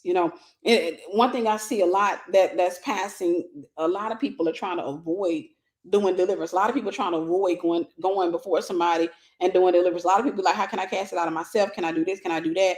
Or what have you? Because you got so many people in this generation that are trying to self-isolate. And not to say that's for you, but I'm saying that's common. I've seen it a lot. A lot of people are trying to self-isolate. A lot of people are trying to find out, how do I get around that? Is there a process where I can stand in my house and do that? Yes, you can cast demons out of yourself, but there are times you will come across something that may be greater, or something that may outrank you. And then also remember this law: one can chase 1,000, two can chase away 10,000. So if what you have is greater than 1,000, then you are going to need assistance in getting deliverance. You'll need assistance in getting deliverance. No, I always recommend Apostle Ivory Hopkins. And Sister B just posted his link. He's good. He's good. So that's the fear. You gotta yeah, you have to get past the fear. There's a fear of deliverance. There's a fear of deliverance. And there's also one thing I cast out whenever I'm dealing with fear of deliverance is fear of witchcraft. And the reason I say fear of witchcraft is because a lot of times people, there's a spirit that will come in and make them think that deliverance is witchcraft and they'll get scared. And when you call it out, it does manifest. It does manifest because that spirit, in order for it not to get cast out, it will convince them that somebody gonna do witchcraft on you and things gonna be worse. It'll sit there and tell them that. It's just like an abusive man will tell a woman, "Hey, if you go over here and you tell the police, then this is what's gonna happen. They gonna, because I got people in the police working for me, and I got people in the police. They're gonna come back and tell me, and then I'm gonna do some real bad stuff to you. I'm gonna hurt you. I'm gonna hurt your kids. I'm gonna do this and I'm gonna do that. And so consequently, they don't check. They don't trust the cops. They don't trust the cops and what have you. So, but that's how abusers do. Satan is an abuser. Remember that. So Satan will always tell you that it's going to get worse or what have you, but that's not true. It's not true. Whatever is manifesting, and I need y'all to hear me, whatever is manifesting in your bloodline, it has to be stopped with an altar. Deliverance is beautiful and good and necessary and needed and all of that stuff. But you also have to stop it with an altar so that it doesn't erect itself again. The altar means that, let's say that idolatry moves in your family, and it's typically manifesting itself as romantic idolatry. Now, you want to deal with idolatry, period, because you can click the romance off of there and still be dealing with idolatry. It still manifests as addiction or something else. But let's say that generational, your family, they don't know how to be manless. They don't know how to be outside of a relationship. You can address that. You can confront that. You want to renounce it, repent for it, repent, go through your deliverance. But you also want to erect an altar. Your altar looks like, I'm not having sex before marriage. I am going to test the spirit in a man. I'm not going to be unequally yoked with an unbeliever. And I'm going to tell you, it sounds easy, right? It's not. Because typically what happens is, and I've experienced this, when you're breaking a generational curse, the enemy will a lot of times destabilize you. He'll attack you. He'll use whatever measure of access he still has to you to destabilize you in one area, and then he'll send you a hero in another direction, coming from another direction that looks like they're going to stabilize you. I'm telling you the tricks of the enemy. I'm telling you the tricks of the enemy, y'all. I'm telling you the tricks of the enemy. When the enemy decided that he wanted to bring me back into bondage, he destabilized me. He destabilized me. Generational adultery moved through my family. Adultery moved in my bloodline. And the way that it worked was, I look back, my grandma, I believe my grandma took my granddad from his wife. I don't know that. I can't say it for a fact, but I am more than sure that she did. The reason I say that is because when I look back in history or what have you, my granddaddy used to be married. Now, divorce was uncommon in those days. Period, point blank. Folks weren't getting a divorce, right? Um, my granddad was a hard worker or what have you. He got married, had 2 kids with his first wife. I don't know what happened between him and his first wife, but I'm sure it came in the form of my grandma. Um, my grandma, the reason I say that is my grandma came from a single parent household, and we don't know who her daddy was, right? So she came from a single parent household, and we got a lot of theories and what have you, but she came from a single parent household. And when she came, my mom told me that my grandma used to have, it was a troubled teen. She was running away from home with guys. So she was running around, and her mom couldn't handle her. Mom being a single mother, she couldn't handle her. So she gave my grandma to the neighbor, which is a lady named Medea, when my grandma was a teenager, because my grandma kept running away with different men. So she gives my grandma to the neighbor. And the neighbor comes along, of course, the neighbors they will get involved. Like, what's going on? Give it to me. I'll take her, what have you. So the neighbor's name, I don't remember her real name, but we called her Medea. She lived all the way up till I was an adult. That lady did. The woman that raised my grandma, she was mean, but she raised my grandma. She got my grandma, and boy, Medea, oh gosh, she was trying to put it down on my grandma.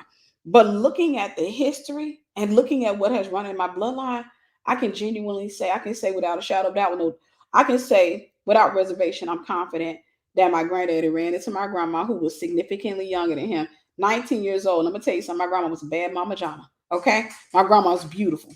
She was a beautiful woman. He ran into this young woman, 19 years younger than him, and all that. She was and he 9 times out of 10 started messing with her. I don't know if that's a fact. That's just my theory. But even before my granddad, my grandmother's mother had been a single woman. And there's speculation that my grandmother's dad is a married man. We got all of those different things. So I'm saying that to say I can trace adultery back to my grandmother, to my grandfather, and probably pass beyond my grandmother. When it got to my mom, the way that it manifests, I'm telling you, because it's generational idolatry. When it got into my mom met my dad. My mom was a virgin.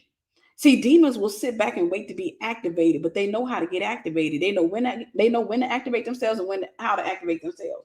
So my mom had been having spiritual encounters since she was a kid. It took me to get older, get into the ministry of deliverance, come to understand. Like I started seeing my mom's stories from like, okay. So long story short, because my mom had an encounter with a marine spirit when she was younger. She this one story that she told all the time about going to the Mississippi River one time, and she kept hearing the voice of a human. She said she just kept hearing the voice of a human or something. And she went closer, looking at the water. She was fishing. And she said she saw something with a dog face come out, and it was barking. No, it wasn't the voice of a human. She said it was the voice of a human. Then it started turning to barking. She just kept hearing barking, barking, barking, barking. And then she got closer, and when she saw it, it was a dog's face. So she's thinking, oh, it's a dog in the water. It looked like it's drowning, all that. Thankfully, she didn't go in the water to try to save it, because she said it went back down, and she said it had the body of a fish or what have you. She didn't know what she saw or what have you, and that's that. I remember growing up like it was maybe a fish eating a dog or what have you, but over the course of time, all the encounters that she had, one of the encounters she remember having going to Bible study back in Mississippi, what have you. She went to Bible study one night, and not Bible study, choir rehearsal. And this is a story that she told all the time. While she was in choir rehearsal, this woman walks into the church. Not the church is empty except the people in the choir singing. But this woman walks in. She said the woman's wearing all black and a veil over her face. Says she's wearing this black veil over her face. She goes and sits in the audience, where there is no audience. The lady goes and sits down. My mom sees her, what have you. She thinks it's kind of odd because it looks like a wedding dress and a black veil or what have you. She says, later she asked, she was like, did y'all see the woman? Nobody saw the woman but her. She was like, they were telling her, like, no, there was nobody out there. She was like, yeah, there was a woman wearing a black veil, all of that stuff. And then finally, another spiritual encounter I remember her having, she never got over it, where she talked about being at one of my relatives' house. And this relative wasn't a farmer. There were no animals in the area, what have you. But she said she looked under the bed. It was a pig under the bed. And she said the pig chased her. She ran, and this pig chased all over the place. Long story short, nobody saw the pig. They never saw the pig again. Nobody knew where the pig came from. Nobody believed her about a pig, but she remembered being chased by a pig. I'm saying that to say that she had been having spiritual encounters since she was a kid, but she had no language for what she had been encountering. She had no language for what she had been encountering. And because she had no language for what she had been encountering, she continued to deal with spiritual things, not knowing. So the spirit of adultery was moving through my mom. But Mama Meadows, I love you. I love you. It was moving through my mom. So when it manifested, my mom and my dad was significantly, I won't say significantly, my dad was like 5 years older than my mom. They end up having my brother, they get married. My mom gets pregnant before me. She has an abortion because she felt like it was too soon. Then she turns around right after abortion, less than a year later, she found out she's pregnant with me. By the grace of God, she didn't abort me, and she decided to have me, and that's that. You can see there was quite a bit of things that were following her, and quite a bit that was following my dad as well. Don't let me leave him out. But long story short, my mom was faithful to my dad. Right? She was faithful to my dad. But that spirit of adultery was in my mom. And it was waiting its turn. Because you know what the spirit of adultery will do? Y'all want to hear it. For those of you got that in your family, it'll make you choose people that'll cheat on you. See, it's not that you get with a person and your demon make them cheat. No, it what it does is it catches you at an age or a stage, and what the things that you're attracted to is spiritual. Most people are not attracted to people, they're attracted to spirits. This is why you have a type. He ain't my type. He ain't my type. There are certain demonic expressions that you feel comfortable with. That's why you say, I don't know what it is about you, but I just feel like I've been knowing you. I know I don't be knowing, I just been knowing you what, less than 24 hours, but I feel like I've been knowing you my whole life. Because it's a spirit that you're coming in contact with, that you're familiar with, and you feel comfortable around that spirit. So my mom ends up getting with my dad. She gets with him for the wrong reason. Now, mind you, back in her time, that wasn't a bad thing. It wasn't a bad thing to marry a man you weren't attracted to if you felt like he could provide. Older generation would say, hey, don't worry about what he looked like. Don't worry about what you think about him as long as he could provide. My mom was one of those people that did that. So both my mom and my dad were victims in this particular situation. Anyhow, mom marries my dad.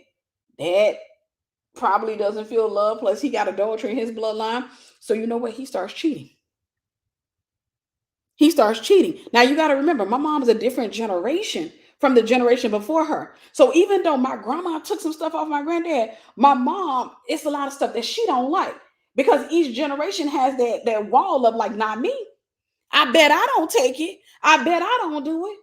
So my mom, me growing up, what I can remember the most is seeing my mom physically assault my dad time and time again. That those memories to me are like yesterday. They are clear as yesterday. The clearest memory that I have is sitting down. My mom used to love to braid our hair, right? And she was a tight gripper. We always looked like we were Oriental by the time she was done. She would grip us. We would always have pus bumps around our head and everything, but she would braid our hair. And I remember this one time I was 8 years old. I was sitting down. I'm on the floor. My mom is sitting above me and she's braiding my hair. She been calling my dad. Now, mind you, they didn't have cell phones. She was calling from a house phone. Couldn't reach my dad. Wherever my dad said he was, she couldn't reach him. Brother Darnell, you're awesome. Thank you. God bless you. God bless you. She couldn't reach him. My dad finally comes in the house, and I remember this like yesterday. He comes in and he does this ta-da, like he closes the door. He has his back. He turns around like ta-da. He had a Jerry curl. He went and got himself a Jerry curl. What I remember was my head going down because my mom pushed my head down a little bit as she jumped over my head. I remember her jumping over my head, rushing up to the door and beating my dad. I'm talking about clawing him because she had those fingernails, just clawing him, and my dad at the door screaming, Alice, Alice. And I remember being angry with my mom as a kid. I didn't understand because my dad didn't seem, to me, it didn't feel like he could do any wrong. I felt like, why is she so violent? Why is she always fighting him? Why is she doing it? Took me to get older to find out. Not that it's justified, but to find out why she was so angry. My mom had other women calling her about my dad. My dad had went to some woman's house and the lady had called my mom, according to her, and let her know your husband over here. And it was somebody he had been messing with, and she did a jury curl. So my dad went and got a jury curl, according to my mom, from his mistress. Or what have you. My mom said she didn't believe it until my dad comes to the house like, ta-da, ta-da. And my mom jumps across me and she starts beating my dad. She starts beating my dad. Now, remember, there's generational adultery moving in my mother, right? There's generational adultery moving in my mother. So that spirit is waiting to be activated. Now, mind you, well, no, it hadn't been activated just yet. It's waiting to be activated. After dealing with that with my dad time and time again, my mom decided to get her lick back. She decided to get her lick back. Matter of fact, I don't even think it was intentional on her part. I don't think it was planned on her part. My mom, we end up moving. This happened. This fight happened when I was like 8 or 9. But we end up moving. We move over to this street. My mom, my dad have one car. And I've told this story before, so forgive me for those of you who've heard it. But my dad took too long to come home. My mom wanted to go to the store because we were empty with food. She wanted to go to the store. My mom was the type person that she was really concerned about her kids. I can genuinely say that she was always trying to make sure that we ate, always trying to make sure. So we sitting around the house talking, I'm hungry, I'm hungry.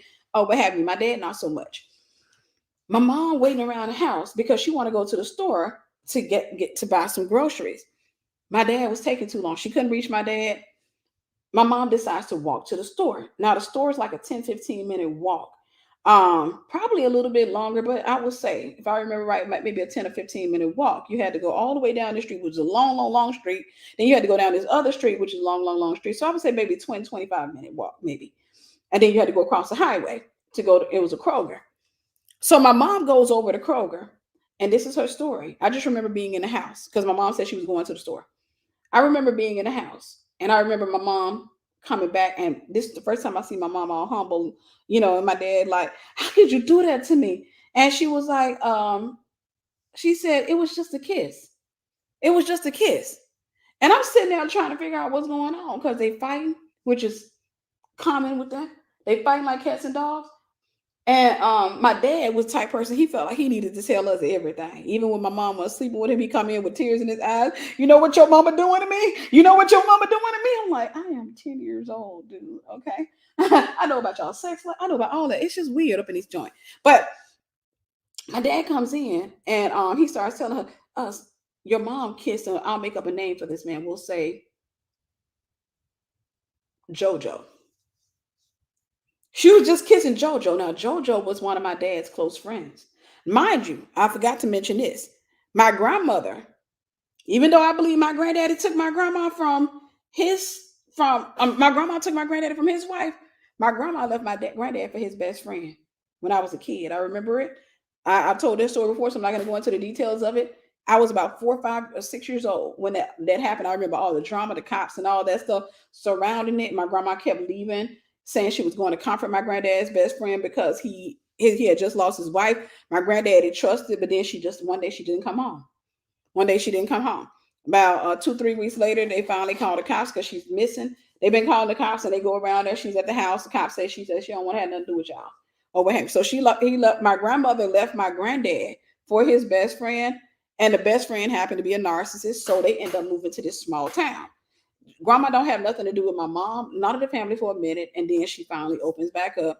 We start going there. This man's incredibly abusive toward her. He wouldn't let her dress up. She could not. My mom, we used to literally drive there. We would go there because it's 45 minutes away, and where I'm from, that's considered a trip. So we would go like every 3, 4, 5 months to see my grandma. Whenever we would go to grandma's house, I remember it never failed. We always went there. My grandma was dressed wearing this man's t-shirt, and she was wearing his slacks. She could not dress like a woman. She was not allowed to. He wouldn't let her do her hair. He was so insecure. And I remember anytime my mom or any of our relatives went in town, it was the same thing. They were always having, if he go 8, come on. Every time he approached that door, Lord, please. Okay, praise the Lord. Anyhow, my mom, they would always have to scratch my grandma's head out. That was a bonding thing in the South. But they would always, and her head would be it would be like mountains and mountains of dandruff. Sister Arlene, you're beautiful. Thank you. God bless you. God bless you. But it would be mountains and mountains of dandruff. That was the only time she could have something done with her hair. But I remember my mom, they would scratch her head out and they would wash her hair and they would always grease her hair with sulfur 8. I remember that. I remember that. My grandma looked forward to those hair scratching sessions. So fast forward, my dad been cheating on my mom time and time and time again. My mom decides I'm tired of it. I'm gonna get my lick back. My mom turns around and she goes to the store that day. Now, mind you, my dad comes in the house. He's talking about JoJo. Your mom was out there kissing JoJo. Your friend JoJo? And my dad like, yeah. She out there. I'm like, Mom. And she's like, don't talk to that. So long story short, the story my mom told was that she had gone to the store. And while she was at the store, sorry. Okay. While she was at the store, she gone to the store. While she was at the store, she had bought quite a few groceries. And while she was buying all these groceries, she realized I can't carry all this stuff. Like, it's too much. So she's trying to count the cost. She's trying to figure out, do I take a cart? Do I, because, my mom was a rule. Like, she liked to go by the rules. Do I take a cart and potentially, get myself in trouble? What do I do? So she elected, I'm going to take a risk and I'm just going to have to put all this stuff in the cart and push the cart home. And that's when JoJo, Uncle JoJo, he wasn't in our family, but he was uncle to us because we've been knowing him since we were kids, since we were born. Uncle JoJo pulls around the corner in his van. He sees my mom. He's like, hey, what are you doing? She's like, oh, I just went to grocery. He said, you're not in the car? She's like, no. So he's like, you need a ride home? And she's like, I can't. He was like, no, get out and sit. So he helps her, he puts the groceries in the car. Oh, now, this is how demons work. Demons look for an opportunity to activate themselves. There's a season where your demon, whatever demon you don't get cast out, is going to find an opportunity. It's typically when you're in a low place, typically when you're in an offended place, typically when you are in a hurt place, to come out and to activate, to get activated. So he says to my mom, hey, let me take you home. So right there in that moment, he's like a hero. Now, let me tell you something about Uncle Jojo. Uncle Jojo was a gray-eyed, handsome man. Okay? He was my mom's spec. He was what she liked in a man. So he turns around, he puts the stuff in the car, he drives my mom home. When they get there, my mom says, thank you so much. I really appreciate you. Just give me the price and I'll give you some gas money. He said, I'm not charging you no gas money. Why would I charge you some gas money? And my mom was like, no, he was like, just give me a kiss. And my mom says, and he said, just give me a kiss and we'll call it even. My mom says, okay. So Jojo leans in to kiss my mom as my dad is pulling up. True story. Jojo comes in. Now, at 10 years old, I'm already grown in the head in so many retrospects because I didn't go through being raped. I didn't went through hell. I got adults talking to me like I'm an adult. So I'm 10 years old, but I'm dealing with logic that I shouldn't deal with at that age. I got anxiety that I shouldn't deal with at that age. I'm already dealing with that stuff. Long story short, I remember saying that y'all just break up. Y'all should just need to break up. So I don't even know why y'all together. I don't even know why y'all together. Because I'm just sitting here trying to figure this out. Like, why I wasn't I wasn't mad that my mom cheated on my dad. I didn't like it, but I knew that my dad had been cheating on her, and that was my thing. Y'all just need to break up. Both of y'all doing the wrong thing to each other. I was mad at my mom because she had violated her friend. I've always dealt with a strong loyalty. Like that was, even though I was 10 years old, that was like a rule. Like you don't mess because the JoJo's wife and my mom were friends. They were cool. They weren't besties, but they were friends. We been in their house. I played with their kid. That was like a no-no. I was like, Mom, how you do that? Like, Mom. So fast forward. It moves in my mom. My mom continues having an affair with JoJo. I knew the evidence. My mom and dad, they fought with it over for years. Dad and mom, they were basically just cheating on each other. So adultery was moving in my bloodline. Now, the spirit of adultery realized, I don't know how I'm gonna get in this one right here. Me. How am I gonna get in this one right here? Because she has such a strong disdain for cheating men. Because I would dog guys. Like if you tell me you got a girl, no, I called myself playing a side chick a few times and realized I didn't like it. I didn't like it. If I played the side chick, I did not take dude seriously at all. I had zero respect for him. The spirit of adultery realizes, and I'm telling you how spirits work. How can we get in her? Because we need agreement. How can we get in her? So what it had to do, I ended up giving my life over to the Lord at the age of 20. About 20 years old. I started going through the process. Now, mind you, I didn't spend my whole life in sin. I didn't spend my whole life in all types of trauma. It takes time to unwind all of that stuff. It takes time. It's not to justify, it's to explain. It takes time to unwind, to break all of that stuff off of me. I'm just starting to go to church. And I come across this man, this good looking man, and we exchange information. Get on the phone, find out he going through a divorce. It's still adultery. He was still somebody's husband. I wasn't supposed to touch that. But you know what? The spirit, any demons use reason.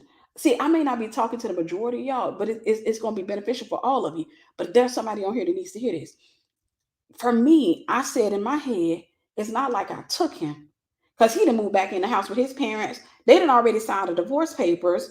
They're just waiting on the judge to grant the divorce. Who am I? She let him go. Come on. So you know what? I justified the relationship, went into sexual sin because I was a babe in Christ. Went into sexual sin, pretty much moved in with him and his parents until we moved into our own place. We stayed there. I saw every sign, I saw everything. I went through all that. God gave me the way of escape. I didn't take it. Messed around, married this dude, was with him total 9 years, went through 7 years of abuse, dealing with being cheated on, 7 years of trauma, because trauma is Satan's way of stomping you into submission. Somebody write that down. Trauma is Satan's way. Trauma is Satan's way of stomping you into submission. But thankfully, I got a hard spine. Thankfully, I got a hard spine because no amount of abuse, I would not be broken. Finally get out of that marriage after all the cheating and all that. Now, just rewind. That spirit was in me. I'm saved, sanctified. I got the Holy Spirit. But you know what? Because all that cheating finally took its toll on me. And y'all know the story. Satan set me up good. Baby, when I say he set me up good, he said, I'm telling you, that's when I look back, I'm like, oh, I understand why the Bible says be wise as a serpent. Certain Satan set me up good. I found out through a dream that God gave me, a prophetic dream that I had, that this man not only had been cheating, which I already knew. He was always lying and gaslighting. And the mistresses were calling me. I was already being stalked by one of his mistresses, the whole nine. I find out that he got a baby on the way in a dream. I confront him, and then he finally admits it. I think the girl's pregnant. I messed up. Please, Tiffany, don't cries and begs. Oh, I don't want to lose my wife. I don't want to lose my family. All of that stuff. I had my mind made up. I'm done. I can't be with a cheater. I'm not dealing with this. And I let him talk me into stand. He was like, because he went on this mission. He started confessing about women I didn't even know about. I did. I'm gonna tell you everything since you said you're gonna leave. All that. He starts confessing. Now I found out through a dream. I found out the truth through a dream. Long story short, he starts confessing. He's calling them up right there in my face. I want to be with my wife. We worked it out. I'm like, speaker. One day I come home from work. I'm still hurt. I'm still angry. He made this deal with me. He said, I'll get you the house you want. Just don't leave. He said, we can go, we can apply for a house or what have you. We found this house that we could afford, not me. He couldn't afford it. It would take both of our incomes. Long story short, I'm going to show you how the devil set me up. And I told this story before. Show you how the devil set me up. I'm still hurt. I'm still angry. Because you got to understand, right when I found all this stuff out, I was in the midst of I had just had a miscarriage. I wasn't even healed from the miscarriage. I was still bedbound. So on top of all of that, now I finally get to the place of healing. But psychologically, I had the miscarriage, all the crap, the way he treated me during the miscarriage process. And then right when I started healing, I found out that this other girl's pregnant. So I'm trying to show you the levels of trauma because the enemy will stomp you into submission. I sit back and I'm like, okay. So I'm all this begging and talking he's doing. I'm really just going with the flow at this point. But I feel like I hate him at that point. Long story short, we're going through this process to get a house. Credit was bad. So somebody says, hey, let me refer you to, we're going to make up a name for this dude. I'm going to refer you to this guy named Pablo. I'm going to refer you to a dude named Pablo. He's a high risk lender. He has his own company, loan company. He's a high risk lender. He can get you in any house. So they refer him to Pablo. It doesn't dawn on me. Pablo. It doesn't dawn on me. I'm really not talking to the man I'm married to for the most part. I'm going home. I'm not saying much of anything. I'm still hurt. I'm still angry. And he's talking. He's like, baby, yeah, I talked to Pablo. One day I come home and I'm trying to see which order this happened in. Oh, yeah. One day he calls me while I'm at work. He said, hey, guess what, baby? I'm in Pablo's office. And you wouldn't believe this. Pablo is literally right down the street from us. His office is right on the corner because our house was on this street, but at the end of the street was an intersection, a highway. He said, his office is right there. He said, baby, and he said he can get us in the house. He said, when you get off work, can you come bring your paycheck stuff? Can you print them off? And I was like, yeah. So I get off work. True story. I get off work. I go up and I pull up. I'm still mad. I go over there. I come in there with my paycheck stubs. I walk into the office. He's like, yeah, they got my wife right there. Come, baby, come sit down. And I'm coming and I turn around. I look at Pablo. We look at each other. Sister Caitlin, you're beautiful. Thank you. God bless you. Many of you have heard this story before. But if you don't know the story, Pablo was an ex of mine. He had always been a millionaire even when I was dating him. But he had been older than me, and I couldn't do the gold digging thing. It just wasn't my taste. He used to get on my nerves with the way he laughed. I was like, why you grit your teeth when you laugh? So long story short, I turn, I look at Pablo, he look at me. I'm literally like, and he looked at me and then he said, "Hey, nice to meet you." He reaches out his hand to shake my hand. "Hey, nice to meet you." I shook his hand. I said, "Nice to meet you as well." So I go sit down. My ex, he's talking to Pablo. Pablo is really flexing. Yeah, I just opened up a third location in Memphis, Tennessee, or eighth location. I don't remember. I think it was like a third. He's like, my last year, my company, we netted $5 million. And I'm over there like trying to brag because I got to come to you for a loan. Trying to boast. This is your way of saying this is what you could have had. You see what you could have had. Oh, what have you? And I remember thinking in that office, I got to tell him that this is an ex of mine. I never forget this. And I heard a voice say, and this wasn't God, you tell him everything. For 5 years, you have told him everything. You kept no secret from him. And for 5 years, this man has cheated on you. He done kept all these secrets. Keep your mouth shut. And the voice made sense. Because I was hurt. You done told him everything for 5 years. At what point does it click? You tell him everything. This man got secrets from you. So I decided to keep my mouth shut. Now, mind you, I'm in my own car. He in his own car. I get in my car to head to the house, which is like a minute away. I call my mom. Not the right person to call. I call my mom. I said, "Mom, you wouldn't believe this."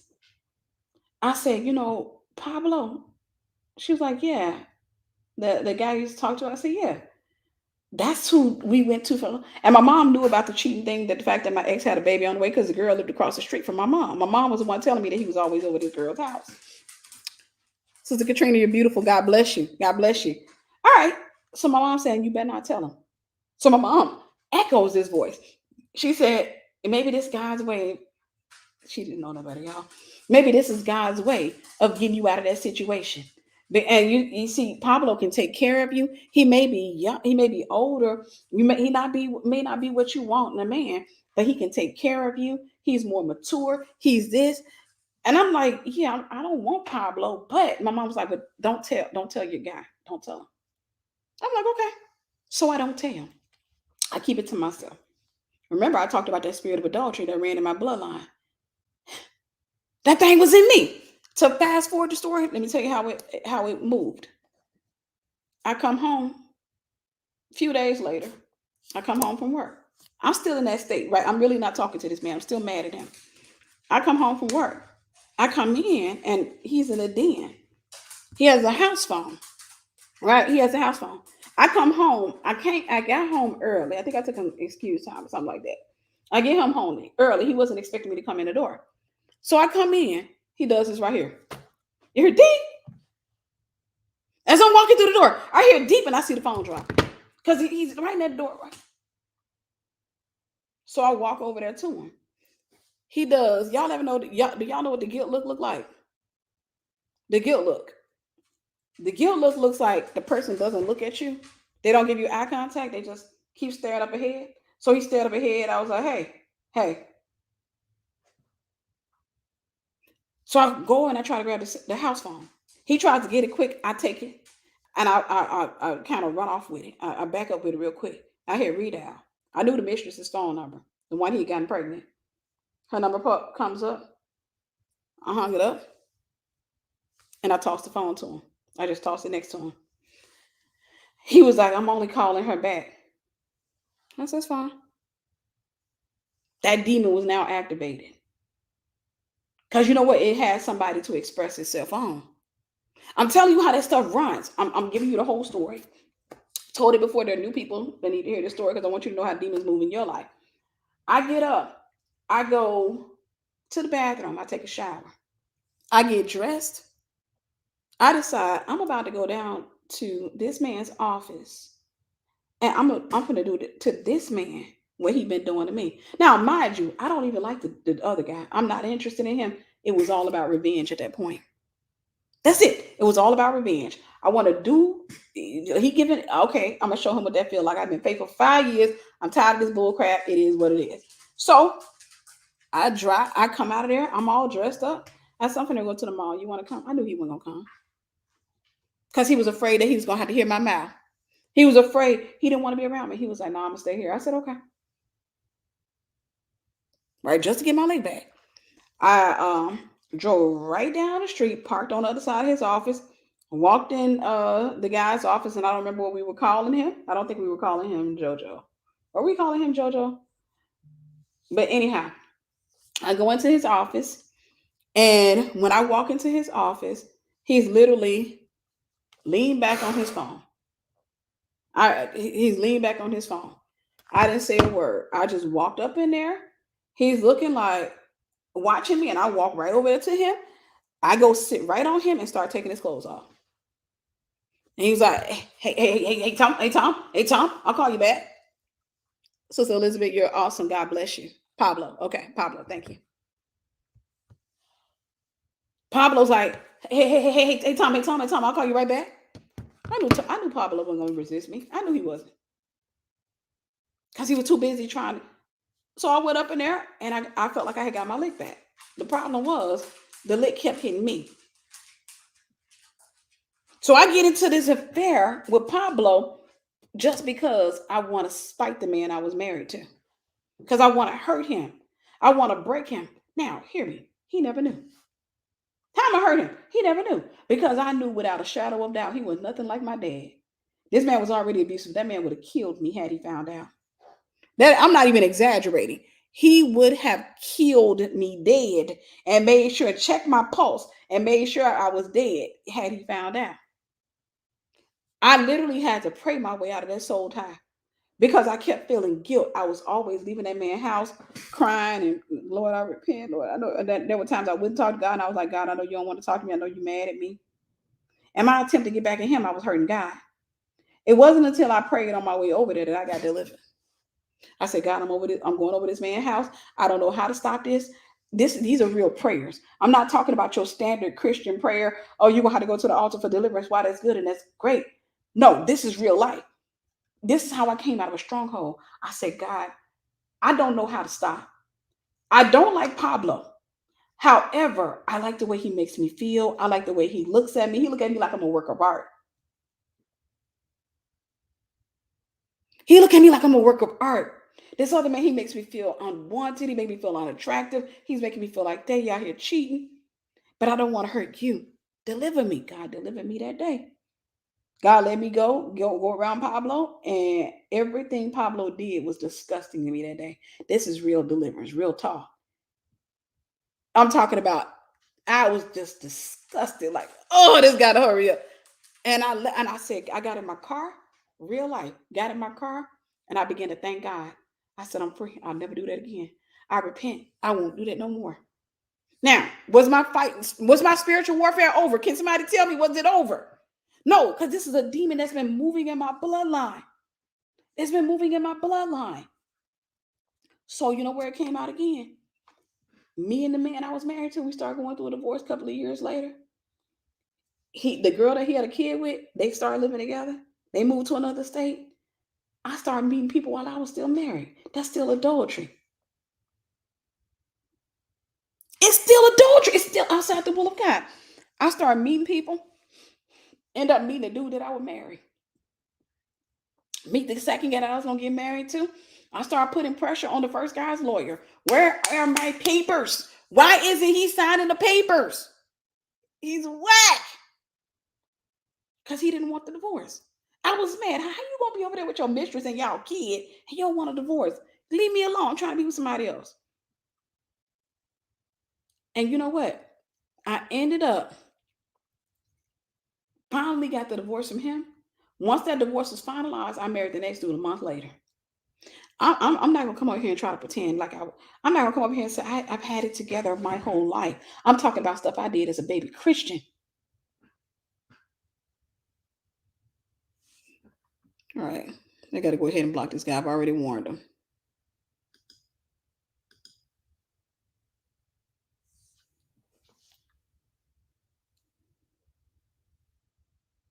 Stuff I did as a baby Christian because I was dealing with demons. I was dealing with a stronghold. I needed a renewed mind. I was dealing with choices and repercussions, not just my own, but stuff that was moving in my bloodline.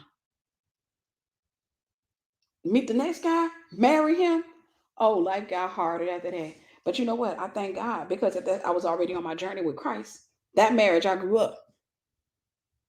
In that marriage, I started growing up. In that marriage, I started really chasing God with my whole heart. And I realized that the spirit of adultery had struck again. Because I met that man while I was going through a divorce. I was not divorced. Spirit of adultery was still moving. But what the way that it was getting me is that it moved. And for me, logic is my thing. You got to make it make sense to me. You got to make it make sense to me. And that's what that demon did with me. It had to make sense.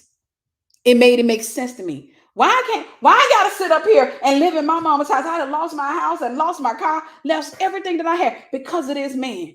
And now he out there living with his girl and they getting some every night. They getting it in, they got a whole kid. I lost my kid. I lost my house. I lost everything. Why I gotta sit here and be outside of a relationship? Because doing spiritual things, doing the right thing does not feel right. I needed a new altar. I needed to do what my parents didn't do. I needed to do what my grandparents didn't do. And my great grandparents didn't do. I needed to present my body as a living sacrifice. But I wasn't willing to do that. I wasn't willing because I was too busy looking at, no, that's not fair. That's how I was looking at life. That's not fair. That's not fair. I was a babe. That's what babes say. That's not fair. End up going into that marriage, went through hell and high water and all of the stuff that came with it. By the time I came out, I was a mature Christian. I won't say I was all the way arrived. I would say I renounced fornication in that marriage. I renounced adultery in that marriage. I renounced a lot of things. I made some promises to God, like I'm not kissing outside of marriage. I started making promises to God, and God started using me. God started delivering me. God started healing me. All of that stuff. I had to die my way out of that relationship. He had to become a widow. I had to become a new creature right there in front of his face. The girl that he was married to had to die right there. Now, was my warfare over? Can somebody answer me? Sister Chloe, you're beautiful. Thank you. God bless you. Was my warfare over? Was my warfare over with the spirit of adultery?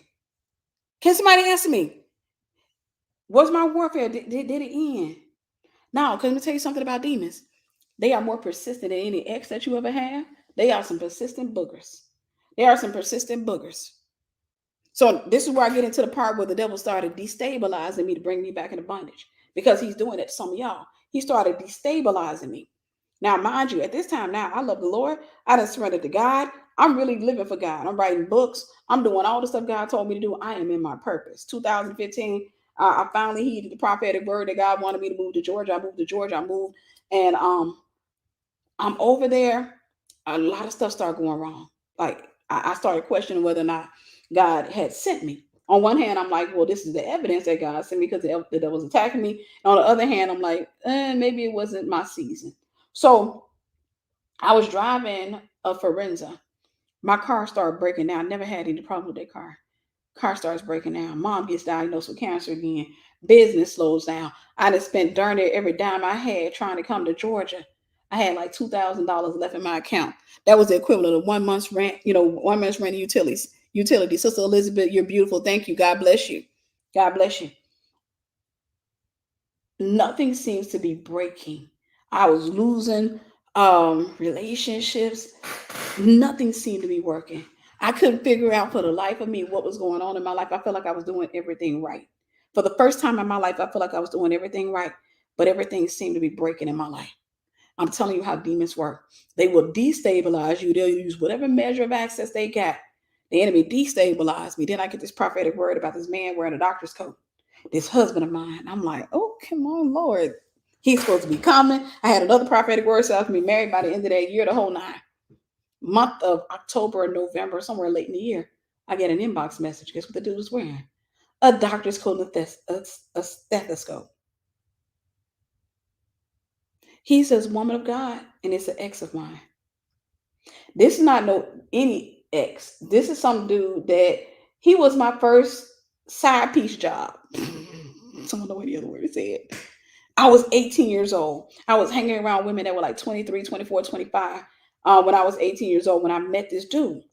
And they would be side pieces, right? Whenever they could, whenever they needed to, whenever they felt like they needed to. So I was like even though I was younger, I would always play mama. They always accused me of being mama because I was always like, finally, I'm like, okay, I'm gonna try this out for size. He had a girlfriend that he was living with. They had a kid together. All of that. I decided I'm gonna try it out for size. Because this man keep looking at me. Sister Brie, you're beautiful. Thank you, sis. God bless you. God bless you. I'm gonna try it on for size. Let me see what this sold size. I didn't like it.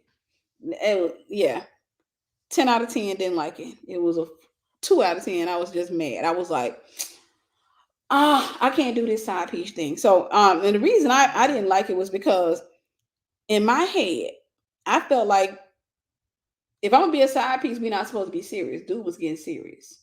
Like he had gotten serious. And that made me mad. That ticked me off. So fast forward, I hear from this guy. Here it is. I love the Lord. I'm walking in abstinence. I'm trying to do the right thing. All of that. And now I get a prophetic word. And then he inboxes me and says, Woman of God. No, he didn't say woman of God. He said, Hey, Tiffany, I feel like I owe you an apology. He said, I just went through a divorce. I'd like to speak with you. Here's my phone number. What? He goes, This is the prophetic. Oh my God. It was him all along. What am I going to say? Oh, this is going to be a testimony. Side chicks everywhere. Just hold on. All that. I got all kinds of thoughts going in my head. So I get my phone. I call him. We talk. And we're talking. And two things he said that moment that let me know. During that conversation, that let me know. This ain't it. This ain't it. See, from here, once God give you the revelation, you're now in rebellion if you keep talking to the dude. I don't know who need to hear that. You're now in rebellion if you keep talking to that woman. I asked him about his relationship with God. He says, I'm not a religious person. I mean, I believe in the man upstairs, but I don't go to church and I don't read my Bible. I don't do that. And I said, No, you're not my husband. I should have ended the conversation, but no, no, no, no, no, no. This is the first time I'm being pursued in about a year or two, like strongly. I don't want to stop this, even though I know it's wrong. I don't want to stop it. Even though I know it's wrong, I don't want to stop it because it feels good to have somebody pursuing you that wants you. And then at the same time, financially, I was in a bad place. So the enemy destabilized me. The enemy starts bringing up this man making 6 figures. Your mom just got diagnosed with cancer. He in the medical field. Do y'all see how the devil? He in the medical field. Your mom just got diagnosed with cancer. You'll have favor in the medical field. See, the enemy, whenever he decides that he wants to come back in your life, he'll offer you a settlement. I tell you what, I'll give you this in exchange for your soul. How about that? How about that? Bro man sits up on the phone. He's talking good. One thing I noticed about him was that he was still under the same spell he had been when I was 18 years old. He's still talking, man. I never stopped thinking about you. You've been on my mind strong, this, and the other. And finally, the other thing I said to him, no, he made a comment. He said, my divorce should be finalized any day now.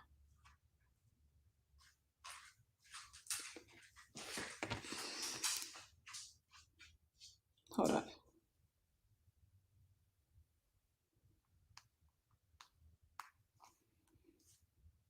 He said to me, my divorce should be finalized any day now. Matthew 12:43-45. This is New King James Version. When an unclean spirit goes out of a man, he goes to dry places seeking rest and finds none. Then he says, I will return to my house from which I came. And when he comes, he finds it empty, swept, and put in order. Then he goes and takes with him 7 other spirits more wicked than himself, and they enter and dwell there. And the last state of that man is worse than the first. I love my pink. You're awesome. Thank you. God bless you. Somebody needs to write that scripture down, put it on the tablet of your heart. Matthew 12:43-45. That demon was trying to return. That spirit of adultery. It's not even about what was in him. I don't want you to think I'm saying the demon was in him. That demon was trying to get me to come into agreement with it by getting involved with a married man because he said my divorce should be finalized any day now. Now there were benefits to being with him. Financially, I felt like, dude, if I can get what I want from him. Financially, I can get what I want from him. Two, that singleness, it'd be done. Three, I'm closer to getting penis. Who doesn't want that? Closer to marriage.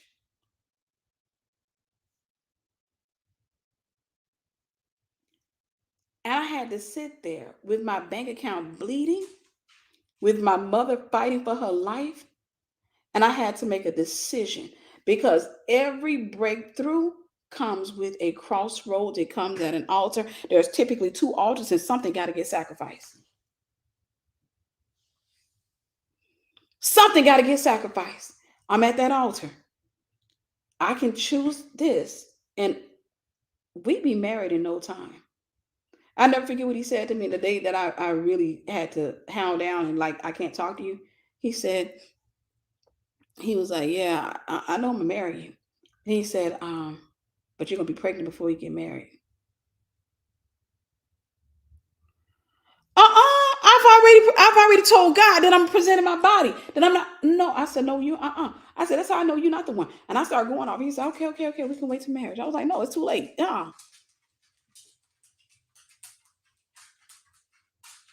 That spirit was coming back bearing gifts.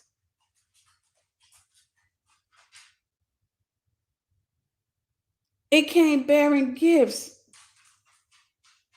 I was like 38. I wanted a kid strong. It was like, it felt almost like my last opportunity to have a kid. So you mean to tell me I can go? I can hook up? And when I talked to him, I'm not gonna lie, I felt my flesh rising. I can go, I can hook up, I can do all of this stuff.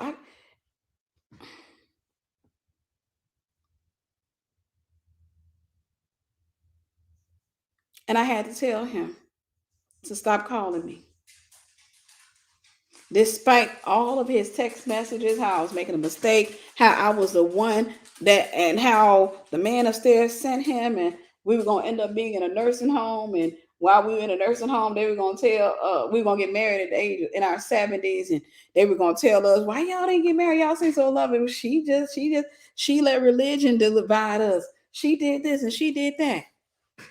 All that stuff sound pretty and good. But you know what? I had history with God by this time. I'm telling you that if you want to break that curse, you're going to have to make sacrifices. And you got to understand, you got to hear me.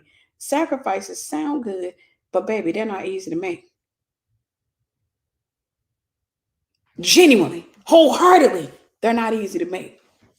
Because whenever you get to the space of a sacrifice, you're literally rejecting something you need or want right there in that moment.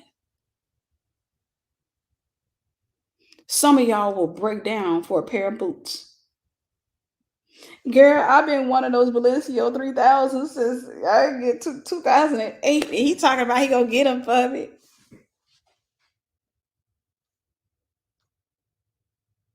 I had to sit there in that moment and reject the enemy and say, no, you can't come back. You can't come back. As much of a blessing as you look like right now, you can't come back. As much of a solution as you look like right now, you can't come back. Because I'm not doing that. I'm not talking to nobody's husband. Period.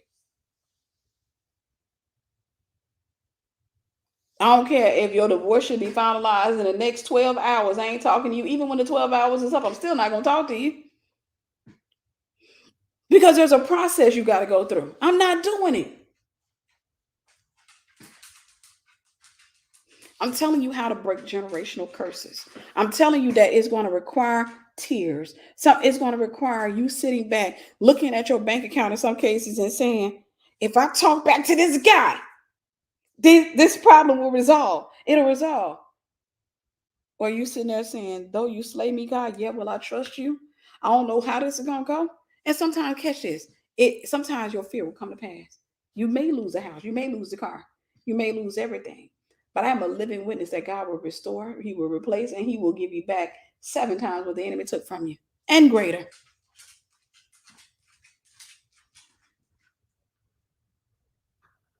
He will restore. Whatever your parents struggled with, you have to not just get cast out, but you have to knock down the high places. You have to knock down the idols. You have to get past all of the things, the temptation, and not just the things, but the themes that led them into it. See, the reason that your mom had a rotating door of men was because the theme of her life was that she was broke and she had kids to feed. And the theme of her life was that she didn't know any other way to feed them. So, and she couldn't afford a hotel. The men weren't trying to take her to a hotel, so she brought them home. Because she had nobody ever taught her about mental health. Nobody ever taught her about trauma. She figured she grew up in trauma, and you know what? She turned out fine. You'll be all right. But you grew up and realized that that ain't right. But your revolving door of men may not look like dudes coming in. Your theme may be, hey, I need to pay for my school. Nobody's trying to help me with schooling. And it could be one dude that you are sleeping with because you're trying to get your bills taken care of, or it may not even be money. Sometimes the curse is, sometimes the problem is, sometimes the theme is you want company. You want somebody to want you back. You want somebody to chase you, somebody to desire you, somebody to choose you. You're tired of looking around and watching everybody around you get chosen. And so you're willing to disappoint God, to give up on his promises, to make that come to pass. And what God is saying to you today is this: you're going to have to go for broke if you want me.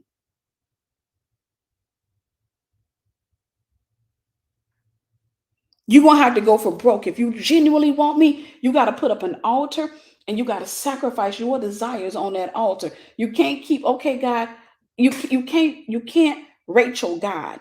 I'm gonna give up living with all of that stuff, but I'm gonna keep a few of the idols with me. Just let me hide a few of them. God said, I see your idols. I see your idols. Even the ones you have tucked away hidden in your heart. The ones that you try to dance around when you go to church, you dance hard because you don't want nobody to see your idols. You have to sit back and say, God, I want you, but I don't know how to pursue you. It's okay to be honest with God. I had to tell God, I don't know how to pursue you. Teach me. Petite Aish, God bless you, sis. Thank you. I don't know how to pursue you. Teach me. I don't have anybody in my life that says, Tiffany, this is how you pursue God. This is what me, young Christian. I had to start being honest with God. I don't know how to pursue you. Bible study, going to church, that's good. But like, I don't have anybody telling me that, Tiffany, this is the temptation you're going to deal with. And this is what you got to do to get past it. Ain't nobody telling me that. Don't get me wrong. I had an amazing pastor. They only got 30 minutes to preach. Not blaming them. I'm saying the Christians that work with me, none of those people, nope, everybody's afraid. I learned people are afraid to come to you and say, hey, you need to stop doing that. And you know why I learned why they're afraid? Because I'm that person that will come to you. And I'm that person that will come to you and tell you what you need to do and what you should stop doing. And you know what I learned? Most people get pissed off when you do that. They don't like it. But ask me if I care. I would much rather tell you the truth and let you stew with it and get mad than for me to go before God and God like, now watch it go to hell. All because you wouldn't open your mouth. See, some of you, your problem is you keep choosing your relationship with people over their relationship with God. You know good for me if you know good for God. I don't want to tell her because she gonna get mad at me. I don't give three rats feathers. At the end of the day, if me ticking you off gets you saved, I will tick you off to the highest. If me ticking you off makes you have those hard conversations with yourself or whoever you feel like you need to talk to about me, that's fine. I don't care. But one thing I'm not going to be guilty of is not telling the people in my circle, the people in my life, the truth. I'm telling you, most people are afraid of your faces. Sister Cassandra, you're beautiful. Thank you, sis. God bless you. They're afraid of you. They're afraid of telling you the truth. They're afraid that they're going to lose you. I don't care. I can't be concerned with followers. I can't be concerned with friends. I can't be concerned with that kind of stuff because at the end of the day, this is a spiritual thing. It ain't personal. I got to go before the Most High God. That's why I don't like when people bring their relationships to me. When I know it ain't right, I don't like when you do that. Because you know what? I'm not going to sit here and lie to you. I have lost friends from me telling them the truth. But ask me if I chase them. Ask me if I care. No, I put up a stop sign when they try to come back. Because if you don't like the truth, then I don't want to be around you. If you don't like the truth, then take it over there. You can go live in your lives, go find the friends that's going to lie to y'all, and all y'all can be over there demonized, living life the way that you want it. But I'm not about to go into that.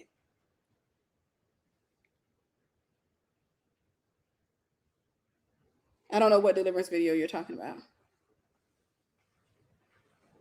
No, when I go before God, my hands are clean. I come on to YouTube, I'm going to tell you what thus said the Lord. I'm not going to come on here and say, well, it may be different for you. I understand, like you were listening to my situation, but the man that you with, his divorce should be finalized. His wife is just refusing to sign a paper. No, baby, if you messing with a married man, that thing, it's a demon. That's a spirit that's in the midst of that. And it's going to come back and bite you. And your kids got to fight with the demons that you don't get past. I'm going to keep it real with you. You can hit subscribe. I love you, Tiffany, and sit a seat. Praise God. Or you can hit unsubscribe and sit up there and say, you know what? I'm going to go ahead. I'm going to do a live video and I'm going to call her a witch and call her everything else because I don't like what she told me.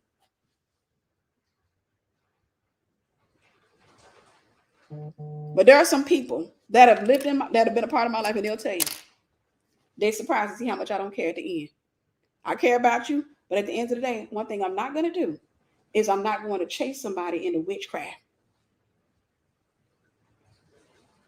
I'm not going to sit there and chase you into witchcraft and just sit there and be like, okay, I guess, all right, we're going to go down. Ooh, okay, you ain't convinced yet, girl. No.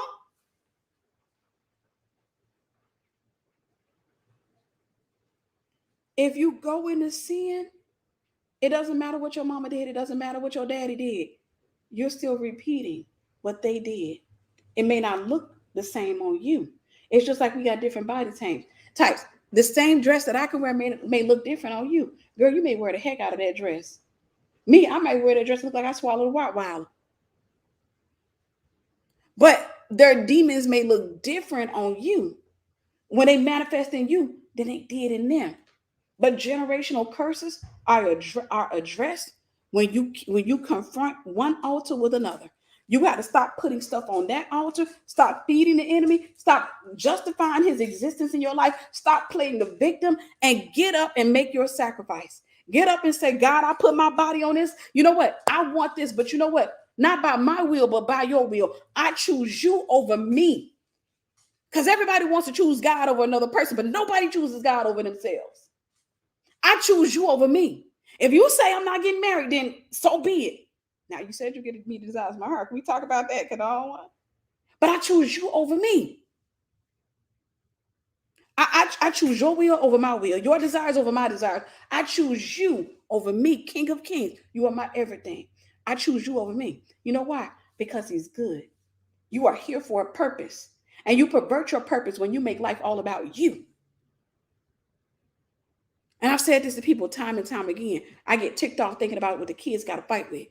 When your kids got to fight with your demons because you wouldn't overcome them. When you got the education this day. See, your parents didn't have an internet to come look at and get the education they get to fight their demons. They didn't have what you have. You got all of this, and yet and still people still choose their demons. They still choose their demons. They choose their demons over their destiny. They choose their demons over their assignment. They choose their demons over God. And they think that just because they're Christian, that's going to get them in heaven. Just because they pray hard and strong and long, they think that's going to get them in heaven. No, it's not about just what you say. Because one thing that I find that we're twisting these days is we're trying to get out of the works. While we're not slave to works, what you do does matter. It is the evidence of your heart. What you do does matter. What you don't do does matter. If you're going to fight that generational curse, you have to hear me when I say this. It's going to hurt. The people around you are not going to understand. The people around you are going to tell you that you're stupid. They're going to tell you that you're crazy, and they're going to tell you that it doesn't take all that. They're going to tell you that you're extra. They're going to tell you all of that stuff. But as a generational curse breaker, it does take all that. And then some. As a generational curse breaker, I can't do what you did. It would be, hey, do your thing. I can't kiss a man because I know what that does to me. You want to stick your tongue down a dude's throat, go for it. That ain't for me. Because at the end of the day, I already know I'm sensitive. No. Do I want to get? Yes, come on. Sometimes you forget that no matter how anointed a person is, we still wrapped in flesh. We still wrapped in flesh. You think I don't want to have sex? If you think that, then you're wrong. I got to get into the gym and put on Eye of the Tiger so I can get in shape. But I'm saying, if you're going to break that generational curse, understand that it may look different in you, but it's still the same demon. Understand that if you don't fight it and you don't overcome it, it's going to affect your life, and your children have to fight it. And I'm gonna keep it real. Can I give you hard wisdom, or do I gotta stay surface level? Nah, forget it. I'm gonna give you hard wisdom. Some people's demons have killed their children. People don't like you to talk like that. But I'm tired. I'm not gonna sit here. I'm tired of watching kids get buried because they mama and they daddy didn't want to get free. See, the demon that overwhelmed you could take your kid out. Remember, each generation is psychologically, emotionally different. They're not the same. They're not as strong.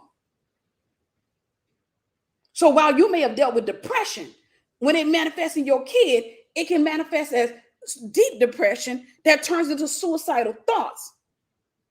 Sister Kathy, you're beautiful. God bless you. Why? Because you didn't want to put up an altar. Because you wanted to give into your flesh. Because I'm going to tell you something, giving into the flesh does feel good. I'm going to get ready to go. But I'm saying this, giving into the flesh feels good. It's relieving. It's comforting. Anytime I've given into my flesh, it's felt, it is what it is. Giving into the flesh feels amazing. I get that. But God said, don't be led by your flesh. He told you what to do with the flesh is crucify it and the lust thereof. Sometimes laying in your bed and watching TV instead of getting up and praying is you in error. Sometimes waking up in the middle of the night scrolling TikTok when God wanted you to get up and pray is error.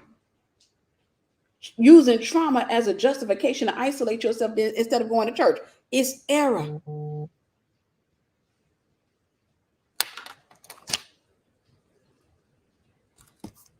It's error. These are opportunities that God is giving you to get free, but you're not using them because most people think freedom is just going to come by happenstance. I've rejected my daddy's demons and my mother's demons. There go. No, there's a fight. It's not. I don't know if y'all. I think a lot of y'all ain't been stalking these shows. I don't know if you know what it is like to be stalked. Thankfully, I was stalked quite a bit in my life. And when I say thankfully, because it taught me how the persistence of demons. And I'm gonna tell you something. I've rejected dudes, and they didn't want to get it. And I ain't talking about that cutesy stalk that y'all talking about. He wants to start calling me good. That stuff that make you laugh. No, I'm talking about the type of stalking that make you call 911. I'm talking about the type of stalking that make you look over your shoulder. You don't know what it's like to be truly stalked. But the enemy stalks you. You can reject him. You can say no, but he's going to find a way to get back in. He'll twist and turn and manipulate. He'll do whatever he got to do to get back in.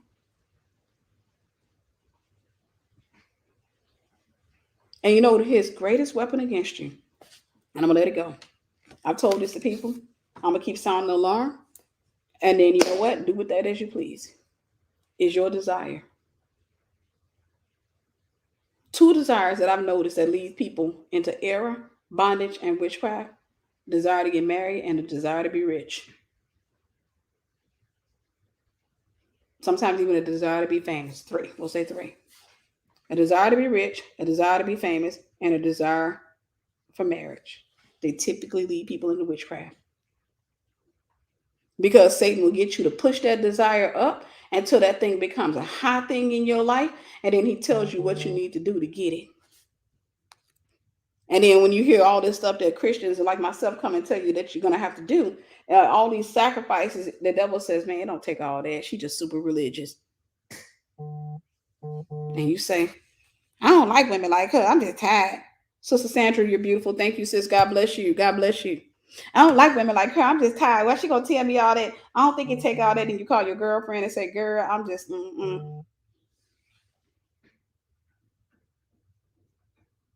I don't think it take all that. And you go down that path. And warning comes before destruction and a haughty look before a fall. How many of you know that scripture? Warning comes before destruction. This right here is your warning. Warning comes before destruction. And a haughty look, that proud look, before a fall.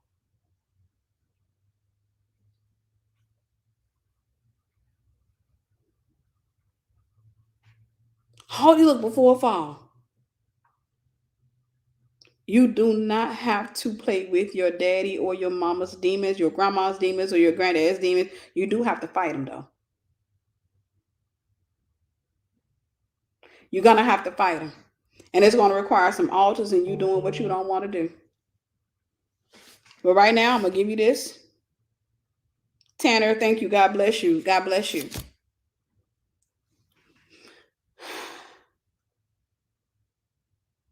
There was a man who lifted his eyes up in hell. And he said to God, he said to Abraham, send Lazarus to dip his finger in water and give me some water to drink. Abraham told him no. So they go through this whole spiel. The man finally says, let me come up to earth to tell my brothers. Let me go warn my brothers about this place so they know if they know it's real. If they see somebody come back from the dead, then they'll listen. Abraham says, if they won't listen to the prophets, they have the prophets. If they won't listen to the prophets, they're not going to listen. When I tell you right now, God is sounding the alarm. When I tell you right now that God is warning his people, when I tell you right now that God is trying to get y'all to stop doing the stuff that you're doing, to go ahead and make the sacrifices, when I tell you right now that God has people coming out and boldly saying what you don't want to hear,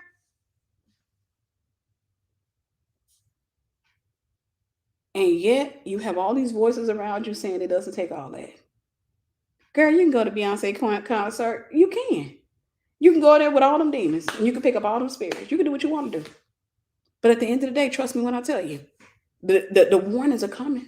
You might not like the delivery. You might not like none of that. But the warnings are there. The warnings are there. And God is not just giving you a warning to keep you from doing what you want to do.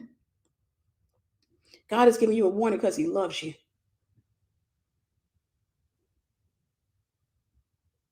He's giving you a warning because he loves you. But just like that little curse runs in my family with the generational adultery and all that stuff.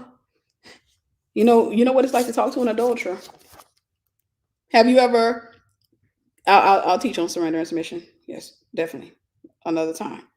You ever had a conversation with an adulterer? Most hard-hearted person you ever come in contact with. You know why? Because all they know is what they want and what you're trying to keep them from.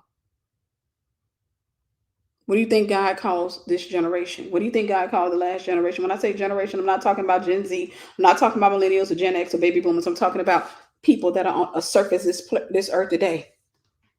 Adulterers. Because you still think that there's something on earth that's going to make you happy.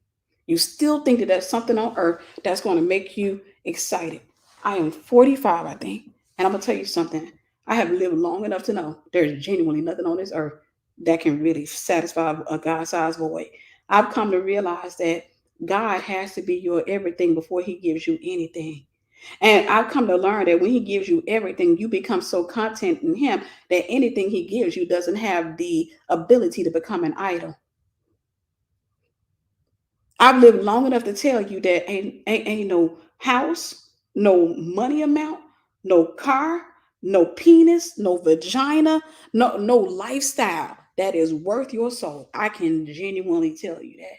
I've also lived long enough to know that not everybody lives to be 80 and 90 years old because there are too many people. You still think you got time to get it right. You still think that you got time to get it right. Deception of the enemy. Because he knows that the end of sin is death. There are people that go to the gates of hell who say, I thought I had more time. You don't think they echo in that? I thought I had more time. I thought I had more time. And God is like, I don't want you to get it right just because you have more time. I don't want a man to cheat on me and to walk away and to say, well, I thought that I could just go do this and I can always come back to you when I want to. That's not love, it's manipulation. God is saying, baby, I want you to love me. Stop giving yourself time to sin against me. Stop giving yourself time and justification to live how you want to live, to do what you want to do. Stop giving yourself time and excuses because it's only those who sit back and say, I don't care nothing about time. What I care about you is you, God. I don't want to hurt you another day, another moment, another hour, another second. I don't want to ever disappoint you again. Now, I know I'm going to do it, but I'm going to be intentional that I don't. Teach me your ways. Give me the mind of Christ. I say yes to the assignment of my life. I say yes to your will. Those are going to be the people that walk into heaven. Those are going to be the people. I want you to get delivered from this belief that you can have Jesus as your Savior, but not your Lord. Jesus said, if I'm your Lord, why don't you do what I say? He got to be your Lord and your Savior. Get delivered from, I want him to save me so I can go in his house and I can live in his house and pluck my teeth for eternity, but I ain't going to obey him right here on earth because I'm too in love with Satan to do it. It's like being married to a man and saying, hey, listen, I'm going to come and I'm going to flatter you. I'm going to do all this stuff because I don't want you to put me out. But my heart is over there with this other dude, to be honest with you. And every chance I get, I'm going to go over there and screw him. But I will come home to you. That's exactly what you're doing.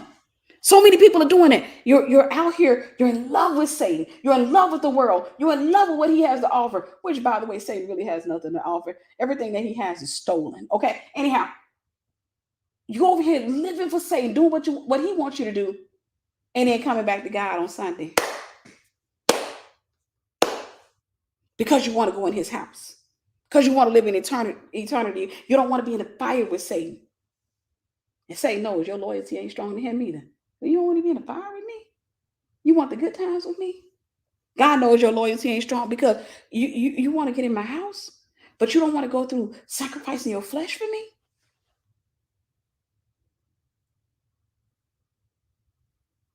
Choose ye this day who you're going to serve. That's it. That's the message. You get to choose. You get to choose. But I'm going to tell you something. Think of it as adultery. You don't get to choose both people. You don't get to manipulate one and get what you want from the other. You just don't. And when I say I'm so over trying to get that message through to people, I no. I'm going to teach. I'm going to preach until God says it's time for me to come home. But I'm going to let you know that you cannot go out here in this world and live the way you want to live and identify as a Christian while you have the heart of Satan. While your heart is still in the world, you still got the spirit of the world, you still got the desires of the world. And when it comes to God, dang, I got to go to church. I got to read my Bible again. I don't want to be in a relationship with somebody that be like, I got to go out. We got to go on a date again. Dang. Then I look over there, hear some other girl dancing with her, smiling with her. What would I do? Dude, I would turn him over. I wouldn't want him because his heart's not with me. Why don't we understand that as it relates to God? I wouldn't want him because his heart is in another place. So I'm questioning, what the heck do you want with me then? If you don't like my company, you don't like being around me, what do you want from me?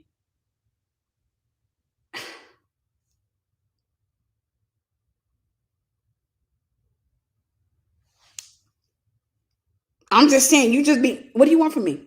Yeah, it don't take a, what do you want from me? Because I can pay you off right now. What do you want?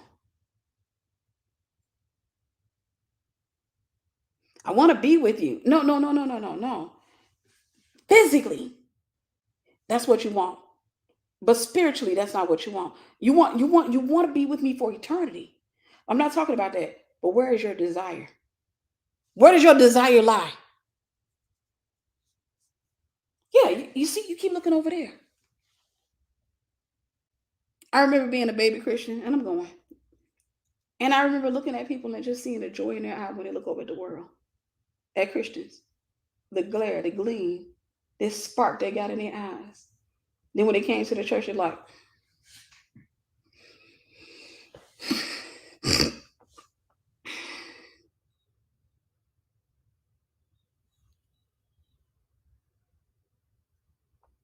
and there's a season when that's okay. You're a babe.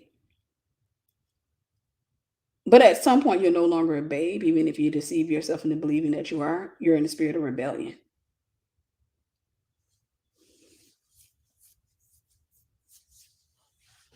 It's just you've solidified your decision. You really want the world, but you want the perks and the benefits of heaven.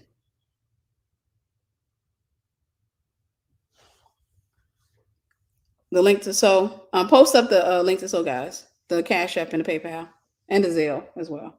Thank you for everybody that's sown the seed. You want access. It's like if a man came to me and said, Tiffany, I really want you. Baby girl, I really want you. And I'm like, oh, you keep looking at other women. Like, I don't get that. What do you want from me? And he says, I don't know why you tripping. You want to let me sleep on your couch? I ain't got to be in the bed. Let me sleep on your couch. So you want to live with me. You want to use my shower. You want to eat my food. You want to use my body for your pleasure. But you want to get up and your heart is somewhere else. God says that they draw nigh me with their mouths, but their hearts are far from me.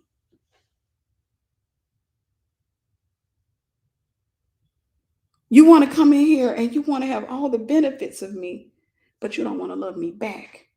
You want to leave me in a situation alone where I have you in my house walking around, and then I look over there, you on your phone, and you texting the girl that you want, you looking at her videos and her pictures and you like it, and I come over there, you like, so you feel like you got to perform for me. What you need me to do? You want me to sweet? Want me to come have sex with you? What you need me to do? Because I don't want to lose the benefits of you. I don't want you. I don't like you, but I don't want to lose the benefits of you. We've been in relationships, many of us have, and we've had people. Sister Lily, you're beautiful. Thank you, sis. God bless you. We've had people that didn't care for us. We've had people that came in, didn't know our value, didn't know our worth, and we vowed in our hearts and our heads, I ain't fooling with these folks no more. Right?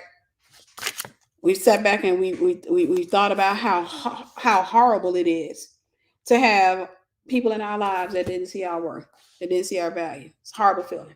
Whether it's whether it's romantic, platonic, familial, professional, it doesn't matter. To have people in our lives. But yet and still, we don't realize that God is using those relationships to minister to us about our relationship with Him. He's saying, that's how I feel. You know how that man, when he used you, or that woman, when they used you, they took advantage of you and they didn't care nothing about you. They didn't like what was coming out of your head. They didn't like the revelation. They didn't like none of that. All they wanted from you was whatever benefits they thought that they were going to get from you, but they didn't like you as a person. You know how you felt when you discovered that? You know how you felt when you realized that? That's how I feel. That's why when so many people come before me and they're going to say, then we cast out devils in your name, then we prophesy in your name, and look at them and say, I don't know you. Get out of my face, you worker of iniquity. Meaning you didn't have a relationship with me. You draw knew me. I heard your voice, but your heart was over there. I heard your voice, but you didn't want me. You wanted all of the stuff that Satan stole from me. You wanted the created thing more than you wanted the creator. All the cattle on the thousand hills, the earth is the Lord's and the fullness thereof.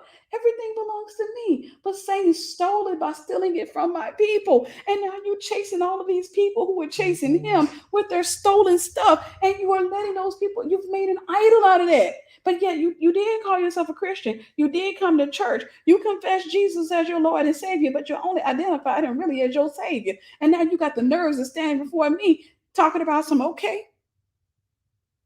Let me in. Let me in. And he looks and says, who are you? Do I know you? Jesus said, if you're a lukewarm, I will spit you out of my mouth. You want to know what the spitting out of the mouth is? Okay, y'all understand the deliverance people vomit, right? Jesus saying, if you want to be demonized, I will vomit you out. I will treat you like a demon. I take myself through deliverance from you. Just like you over there vomiting out. When you're going through deliverance, I will spit you out. I won't confess you before God. That's renunciation. I won't confess you. You know why? Because you didn't choose me. God is allowing us to see in our relationships with people how he feels. I don't want nobody in my life going forward that don't like Tiffany. I genuinely don't. I don't want nobody in my life that got a problem with Tiffany. Genuinely.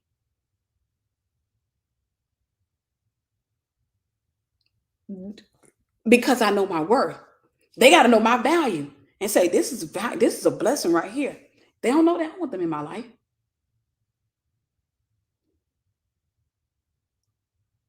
We get mad at God for knowing his worth.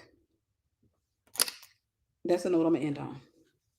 We get mad at God for having the audacity to know his worth and to know that he doesn't deserve to have a heaven full of folks that didn't like him in the first place.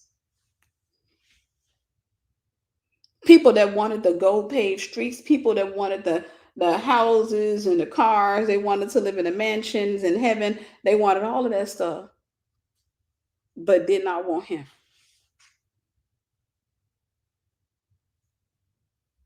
Well, you know what my daddy did to me, my mama did to me. God said, get over it. I've given you gifts, pastors, apostles, teachers, evangelists, and what prophets. I've given you fivefold ministry gifts. The Bible calls them gifts, and yet you spit them back in my face. I've given you gifts and you won't even go to church. I've given you gifts and you spit them back in my face. You complain about the gifts I give you because you like what the devil gives you. Sister Lydia, you're beautiful. Thank you, sis. God bless you. Because you like what the devil gives you. You love all of the stuff that the devil gives you, so much so that when I give you something, oh, why you give me this? God called fivefold ministry gifts. We are gifts to you. Gifts. And I'm going to tell you something. Being a part of the fivefold ministry, we don't feel like gifts. Oh, heck no. We get abused, mistreated, talked about, the whole nine.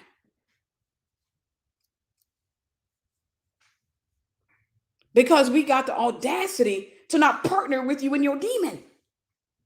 The audacity to want you to be free. The audacity to tell you a truth that you don't like. You got to understand that the truth is God and God is the truth. You cannot dislike truth and like God. It doesn't work that way.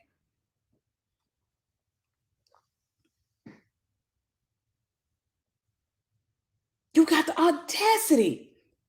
God said, he was ministering that to me today, earlier. I give them gifts and they don't want them. You ever give somebody a gift and they disrespect your gift? I know what that feels like.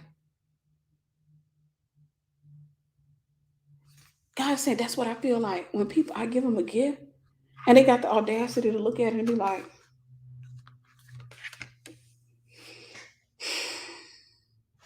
you didn't have this in red. I wanted him to be my pastor. I wanted her to be my pastor. Why you give me this one?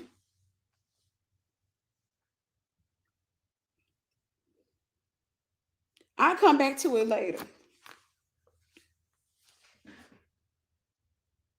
And the punishment is greater because you have what your parents did not have. I'm telling you, it's biblical. Remember when God was rebuking, who was that he was rebuking? He said that their punishment was going to be greater because if Sodom and Gomorrah had known what they knew, they would have repented. Pharisees, you know what your parents didn't know, so your punishment is greater. Because for them, for many of them, it was ignorance. For many of you, it's rebellion. For many of them, it's just they just didn't know. For you, it's rebellion. Because the devil got to you first. And he got your appetite over there for him first. And now you're like, you the mean girl to Satan, to God. God come try to sit at your table.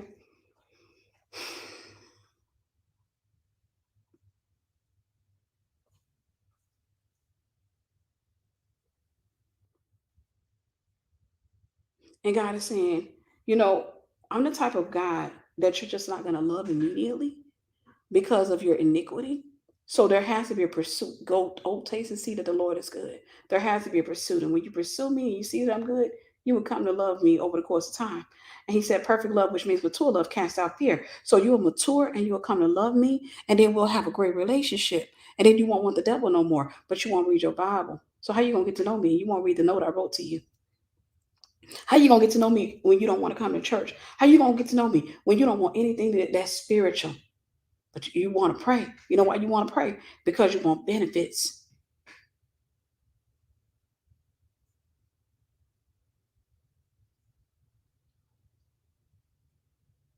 I'm saying this to say, I'm sounding the alarm because there's so many people that identify as Christians that won't see Christ. When they do see him, they'll be turned away because they don't want him. And I want you to get delivered from this belief that I can accept him and then deny him. I can confess him with my mouth. I can come to church, but I don't want him on earth.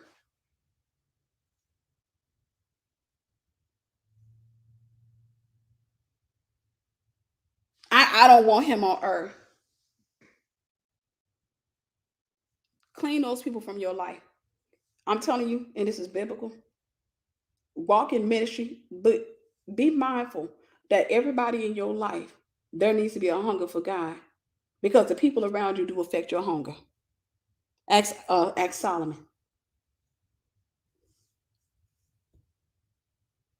The people around you do affect your hunger. That's it. That's all I got for you. Generational curses can no longer be an excuse. While you may be dealing with a stronghold, I just showed you how to get past a stronghold. While you may be dealing with a strong man, I just showed you how to get past a strong man. Some of y'all go to churches where they cast out demons and you have yet to go to the altar.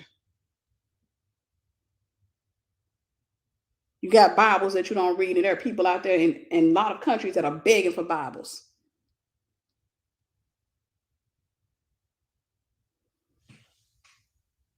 You got access. And this is the last thing I'm gonna say, for real, for real, for real. I think the biggest slap in the face of God is when everything is right there at your fingertips. You got access to leaders, to Bibles. You got access to an internet where you got access to stuff. And yet there are no more excuses you can give now. No more. The excuses are gone.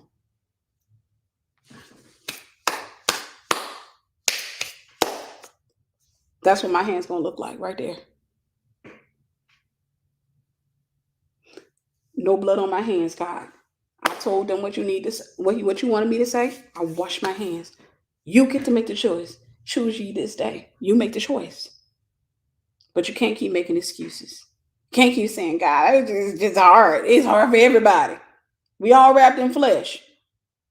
But some of us decide that our flesh is not our God. That's all I got for you. Love y'all. I'll talk to you soon.